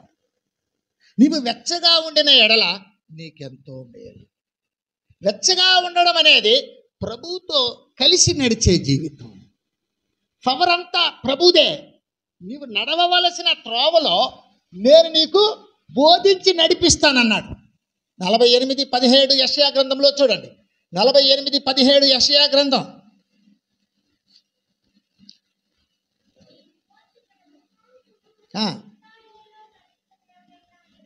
యెహోవా ఇలాగ సెలవిచ్చుచున్నాడు, నీకు ప్రయోజనము కలుగునట్లు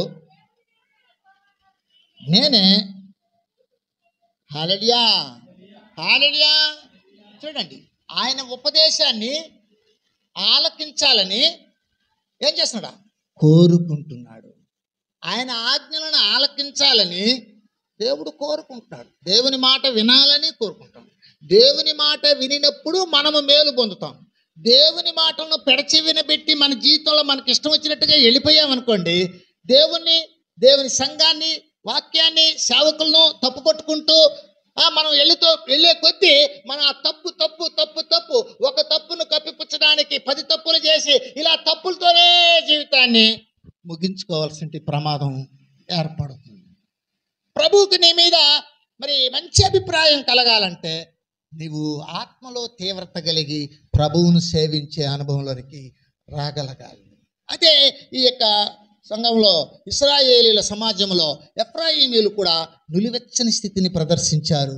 ఆయన చాలా బాధపడిపోతున్నాడు. వాళ్ళకి 2 ఆశీర్వాదాలు ఇవ్వడానికి వారిని ఏర్పరచుకున్నప్పటికీ ఆ ఆశీర్వాదాలు భూసంబంధమైన వాటికే పరిమితం చేసుకొని ప్రభువును పక్కన పెట్టినట్టు అనుభవాలు అక్కడ మనకు చూపిస్తున్నాడు. నేటి సంఘాలలో కూడా చాలామంది అలాంటి జీవితాన్ని అలవాటు చేసుకుంటూ దేవుని వాళ్ళు ఏం చేస్తున్నట్ట, ఏదో పక్కన పెట్టేసి వాళ్ళు ఇష్టంగా జీవించుకుంటూ తమ్మును తామే మోసపరుచుకుంటున్నారు. ఒకవేళ నీ స్థితి ఎలా ఉందో ఒకసారి నీవు పరిశీలన చేసుకో.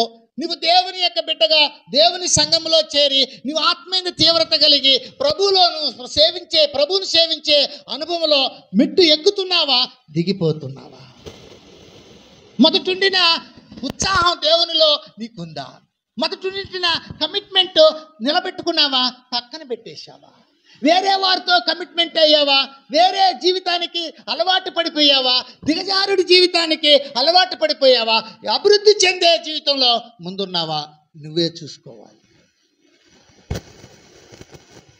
ఇది బ్రతుకు తెరువు కోసం మత కార్యం కాదు.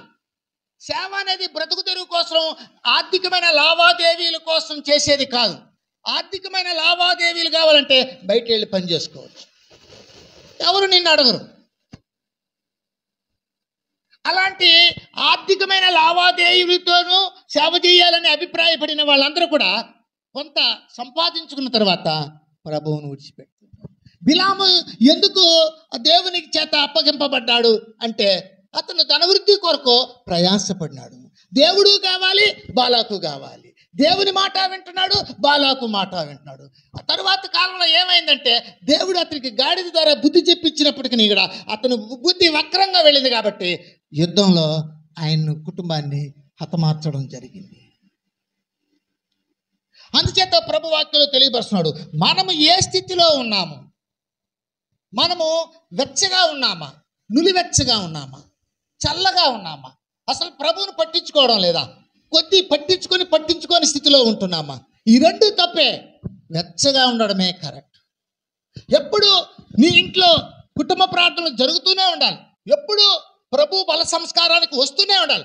ఎప్పుడు నీ కుటుంబంలోంచి దేవునికి ఇదిగో అక్కడ రాసి పెట్టాం, యెహోవాకు అర్పణములు పోగు చేసి తెచ్చి ఆడ పెట్టి దీవెనలు పొందాలి. ఎవరికి అదంటే ఆసక్తి కలిగిన వాళ్ళకి అది. ఆసక్తి లేని వాళ్ళు ఎటువంటి వాళ్ళంటే నిమ్మకు నీరెత్తినట్లుగా ఉంటూ ఉంటారన్నమాట. చల్లగా ఉంటుంటారు, ఏమీ పట్టించుకోరు. సంఘములో సేవకులు దేవుని ఆత్మ చేత ప్రేరేపింపబడి అనేక రకాల దైవికమైన సంగతులను బోధిస్తున్నప్పటికీ చెవిటి పాములాగా, చెవి మూసుకుంటున్న చెవిటి పాములాగా ఉంటూనే ఉంటారు. వాళ్ళు ఏమి అడగరు కదా. చర్చిలో నిలబడి కొన్ని గంటలు మాట్లాడేస్తారు, పంపించేస్తారు. వెళ్ళిన తర్వాత మనల్ని ఎవరు అడుగుతారు? మన కుటుంబం, మన కాపురం, మన ఇష్టం, మన సంపాదన. మనం ఎప్పుడో వెళితే ఏదైనా అడిగినారనుకోండి, ఏదో దారి తగ్గిపోయింది అయ్యగారు, ముడేసేటప్పటికి సోపోయింది కాబట్టి వచ్చినాము అంటారు. నువ్వు చెప్పినా, నువ్వు వచ్చినా, నువ్వు రాకపోయినా అది నీకు నీ దేవునికి సంబంధించినట్టు విషయం. కానీ చెప్పడం మాత్రం నా విషయం. హల్లెలూయా. యేసుకేలు గ్రంథం 2వ అధ్యాయము 4వ వచనం చదవండి ప్రియులారా.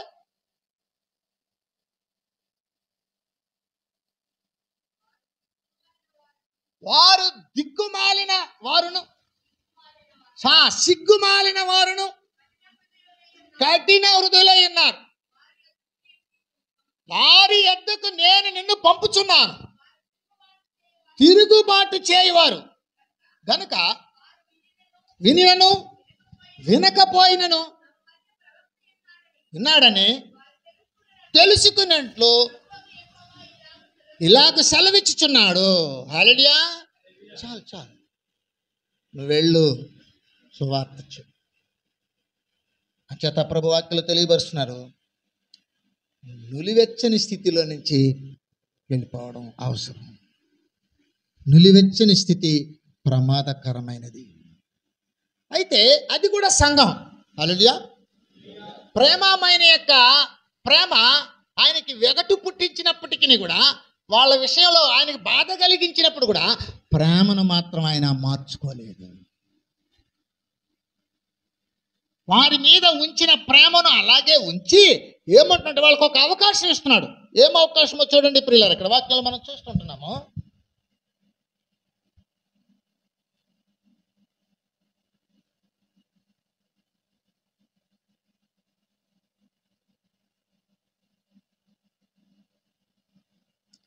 తొమ్మిదవ వచనం.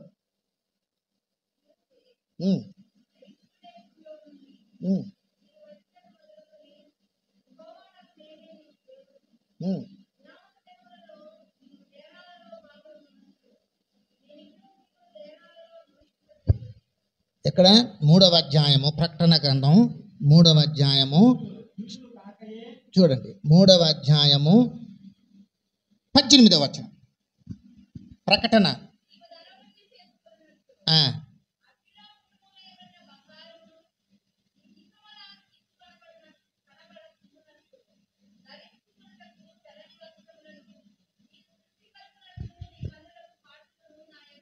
హల్లెలూయా. ఈ మాట అర్థం ఏంటంటే పశ్చాత్తాపడు. నీవు చేసిన పొరపాట్లను బట్టి నీవు మనసు మార్చుకో, పశ్చాత్తాపడు. నేను నీ తలుపు దగ్గరకు వచ్చి తొడతాను. నువ్వు పశ్చాత్తాపడితే నీ జీవితం నులివెచ్చని స్థితిలో నుంచి వెచ్చని స్థితిలోకి తీసుకొని రాగలుగుతుంది. పశ్చాత్తాప జీవితం నులివెచ్చని స్థితిలో ఉన్న వాళ్ళకి అవసరం. ఏమీ పట్టించని వాళ్ళకి అవసరం. అటు ఇటు ఉండే వాళ్ళకి అవసరం. One side. దేవుడు అంటే దేవుని వెంబడించాలి. హల్లెలూయా. హల్లెలూయా. కాబట్టి ప్రభు వాళ్ళకు ఒక అవకాశం ఇస్తున్నాడు. ఏంటంటే, నీవు నా దగ్గర కాటుక కొనుక్కో, వాక్యాన్ని విను, నీ మనోనేత్రాలను శుద్ధి చేసుకో. నువ్వు లోకంలో ధనాన్ని చూసేవా కానీ శాశ్వతుడైనట్టి దేవుని రాజ్యాన్ని, దేవుణ్ణి చూడడం లేదు. సంఘంలో ఉన్నావు కానీ నీ అభిప్రాయాలు వేరుగా కనిపిస్తుంటాయి. దేవుని వాక్యపు అభిప్రాయం వేరు, ఆయన చిత్తం వేరు, నువ్వు అనుసరించే మార్గం వేరు. అలాంటి మార్గం ఉండకూడదు. నా నోట్లోంచి నిన్ను ఉమ్మివేసే ప్రమాదంలోకి నువ్వు తెచ్చుకోకూడదు. మారు మనసు పొందు, పశ్చాత్తాపడు, దేవునిలో తీవ్రత కలిగి, ఆసక్తి కలిగి ఆయన యొక్క పరిచర్యలో మరి చక్కగా ముందుకు సాగు అని ప్రభు వాక్యం ద్వారా మనకు తెలియజేస్తున్నాడు. చూడండి ఇక్కడ 9వ వచనం, 19వ వచనంలో, నేను ప్రేమించు వారిని అందరినీ గద్దించి శిక్షించుచున్నాను గనుక నీవు ఆసక్తి కలిగి మారు మనసు పొందుము. హల్లెలూయా. మారు మనసు పొందు. చేసినంటి పొరపాట్లను సరిదిద్దుకో. దేవుని వాక్యాన్ని కొను, దేవుణ్ణి కొను, దేవుని సంఘాన్ని సంపాదించుకో, ఉపయోగించుకో. నులివెచ్చని స్థితిలో నుంచి వెచ్చని స్థితిలోకి రా. లోక సంబంధమైన స్థితిలో నుంచి ఆత్మపూర్ణమైన జీవితంలోనికి రా. అప్పుడు నేను నేను నీతో వచ్చి నీ ఇంటిలో కలిసి, నీతో పాటు కలిసి భుజించి నిన్ను దేవుని రాజ్యానికి పాత్రుడుగా సిద్ధపరుస్తాను. చేత ప్రభువాక్యలో మనతో మాట్లాడుతున్నాడు. 7 సంఘాలలో 5 సంఘాలలో ఈ నులివెచ్చని స్థితి కనిపిస్తూనే ఉంది. ఈ 5 సంఘాలకు వ్రాసినంటి చాలా ప్రాముఖ్యమైన విషయం ఏంటంటే, మారు మనసు పొందు.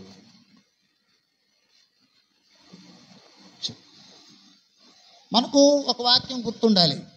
విలాపవాక్య గ్రంథంలో చెప్తున్నాడు, ప్రియులారా, దేవుడు ఏం చేస్తున్నట? అనుదినము నూతనముగా మన ఎడల వాత్సల్యతను పుట్టించుకొనుచున్నాడు గనుక మనము నిర్మూలము కాకున్న వారమై ఉన్నాం. అలెలుయా. ప్రేమను కలిగి ఉన్నాడు ఆయన. విశ్వాసి కొన్ని పొరపాట్లు జరిగించినప్పటికీ వారికి అవకాశాన్ని ఇచ్చి వారిని తిరిగి ఆయనలో నడిపించుకోవడానికి ఆయన ప్రేమ అనే సూత్రాన్ని ఉపయోగించాడు. లేదంటే దండన ఎడల దండన మీద దండన పెడితే ఆ వ్యక్తి ఉండడమే కుదరదు. క్రీస్తు ప్రేమ ఇక్కడ మనకు అడ్డుపడుతుంది. మనకు సరి చేసుకునేదానికి అవకాశాన్ని మనకు అనుగ్రహించడం జరిగింది. మనము ఒకవేళ నులివెచ్చని స్థితిలో, చల్లని స్థితిలో ఉన్నట్లయితే మనము దేవుని వాక్యానికి భయపడి దేవుని ప్రేమను కలిగి దేవుని యొక్క మార్గంలో వెళ్ళి పశ్చాత్తాప జీవితాన్ని వెల్లడిపరిచి దేవుని ప్రేమను పొంది వెచ్చని స్థితిలోకి, పరిశుద్ధాత్మ యొక్క నడిపింపులోనికి మనల్ని మనము ఏం చేసుకుంటాం? అప్పగించుకోవడం కావాలి. ఈ జీవితం చాలామందికి కష్టతరంగా ఉన్నది. ఇది చాలా అవసరమైనది. ఇన్నాళ్ళు జీవించిన జీవితం నామకార్థపు క్రైస్తవులుగా నిలిచిపోకూడదు. పరిశుద్ధమైన దేవుని బిడ్డలుగా జీవించడానికి ఆసక్తి కనపరచాలి. అందుకోసం ప్రభు చెప్తున్నాడు, ప్రియ దేవుని బిడ్డ, నీ స్థితి క్రీస్తులో ఎలా ఉంది? వెచ్చగా ఉన్నావా? నులివెచ్చగా ఉన్నావా? చల్లగా ఉన్నావా? నీవు వెచ్చగా ఉండాలన్నదే దేవుని యొక్క సంకల్పం, చిత్తం, ఆయన యొక్క మరొక ఆలోచన. నువ్వు వెచ్చగా ఉండి ప్రభు కార్యాభివృద్ధిలో ఎప్పటికీ ఆసక్తి కలిగి ఉండాలి. ఆత్మలో తీవ్రత కలిగి ప్రభువును సేవించే జీవితంలో ఉండాలి. లోక సంబంధమైన ధనభోగాల వెంబడి వెళ్ళి ప్రభువును తిరస్కరించి నామకార్థపు క్రైస్తవ జీవితాన్ని సంఘంలో నీవు కొనసాగించినంత మాత్రాన నీకు ఒరిగేది ఏమీ లేదు. దేవునికి వెగటు పుట్టించే స్థితి ఉండకూడదు. దేవునికి మన మీద దయ, ప్రేమ, కరుణ కలిగించే స్థితిలోనికి మనం ఎప్పుడూ నడిపించుకోవాలి. మనల్ని మనం అలా సిద్ధపరచుకోవడం దేవునికి ఎంతో మరి ఆనందకరమైన విషయం. కాబట్టి సిద్ధపరచుకుందాం. ప్రభువులో మనం ముందుకు సాగడానికి ఆసక్తిని కలిగి ఉందాం. దేవుడి వాక్యం దీవించి ఆశీర్వదించి బలపరిచి కాపాడును గాక. ఆమేన్. మనం పాట పాడుకుంటుండగా కానుకలు సమర్పణ. సర్వాధికారి యేసు ప్రభువా, నీకు పరిశుద్ధమైన, ఉన్నతమైన, ఘనమైన, శ్రేష్టమైన నామమును బట్టి మా తండ్రి నీకు వేలాది వందనములు, స్తోత్రములను తెలియజేసుకుంటూ వస్తున్నామయ్యా. ఈ యొక్క విశ్రాంతి దినం ప్రభువా, మీ యొక్క ప్రియబిడ్డలు మా తండ్రి సమర్పించినటువంటి కానుకలను ప్రభువా మీరు దీవించండి, ఆశీర్వదించండి ప్రభువా. అతని యొక్క కానుకల ద్వారా మా తండ్రి రావాల్సినటువంటి మేలును, దీవెనలు ప్రభువా వారికి, వారి యొక్క కుటుంబానికి ప్రభువా మీరు దైత్యం నేడుకుంటూ వస్తున్నామయ్యా. అతని ప్రభువా మీరు 5 రొట్టెలను 2 చేపలను ప్రభువా అతన్ని మీరు ఏ రీతిగా అయితే ఆశీర్వదించారో ప్రభువా ఆ రీతిగా మా తండ్రి యొక్క కానుకలను ప్రభువా మీరు ఆశీర్వదించమని వేడుకుంటూ వస్తున్నామయ్యా. అతని ప్రభువా ఇంకను ప్రభువా మీ యొక్క పరిచర్లో మా తండ్రి వాడబడేటువంటి కృపను, ధన్యతను దైత్యం నేడుకుంటూ సమస్తను మీ చేతులకు అప్పగించుకుంటూ నజరేయుడైన యేసయ్య అతి పరిశుద్ధ నామంలో వినయంతో అడిగి బతిమాలు వేడుకుంటున్నాం మా ప్రియ పరలోకపు తండ్రి. ఆమేన్.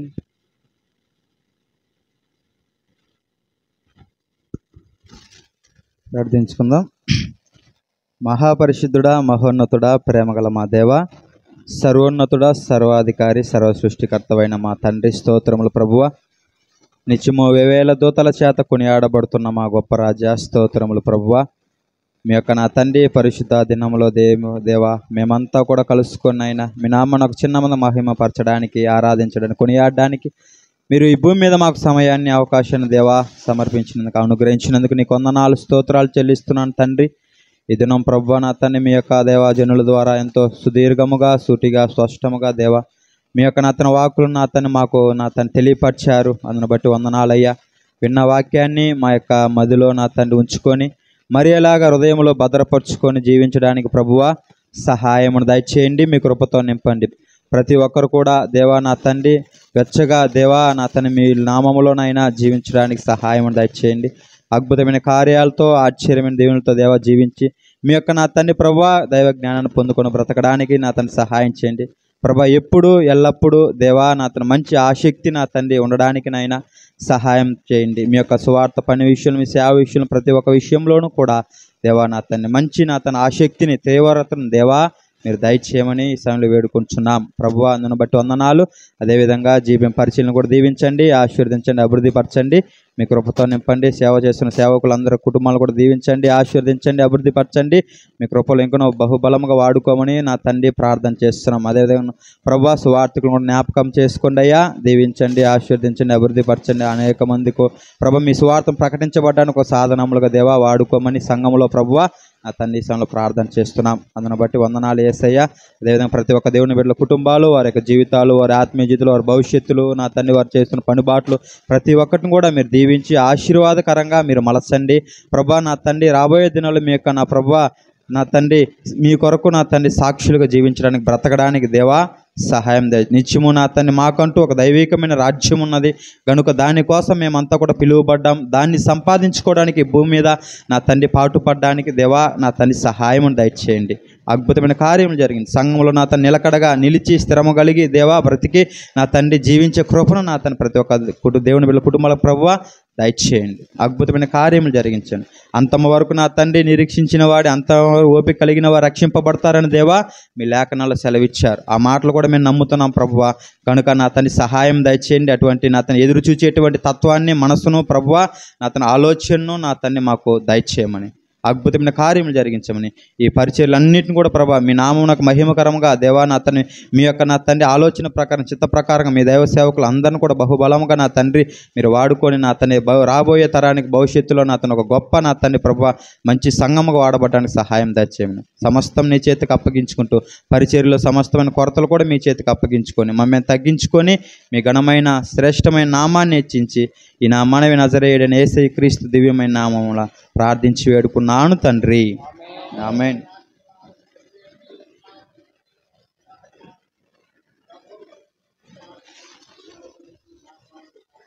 ఆమేన్. ప్రాణమా యెహోవాను సన్నిధించుము, అనంతరం సమస్తం పరిశునామమును సన్నిధించు. ప్రాణమా యెహోవాను సన్నిధించుము, ఆయన దేనిని మరువకు. ఆమేన్. ఆశీర్వాదం మా మీద వర్షింపచేయునాదా,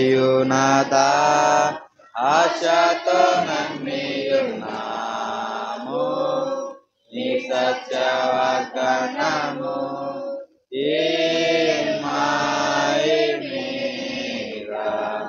కుమ్మరించుము దేవా బ్రహ్మర ప్రేమ వర్షంబు, కుమ్మరించుము దేవా.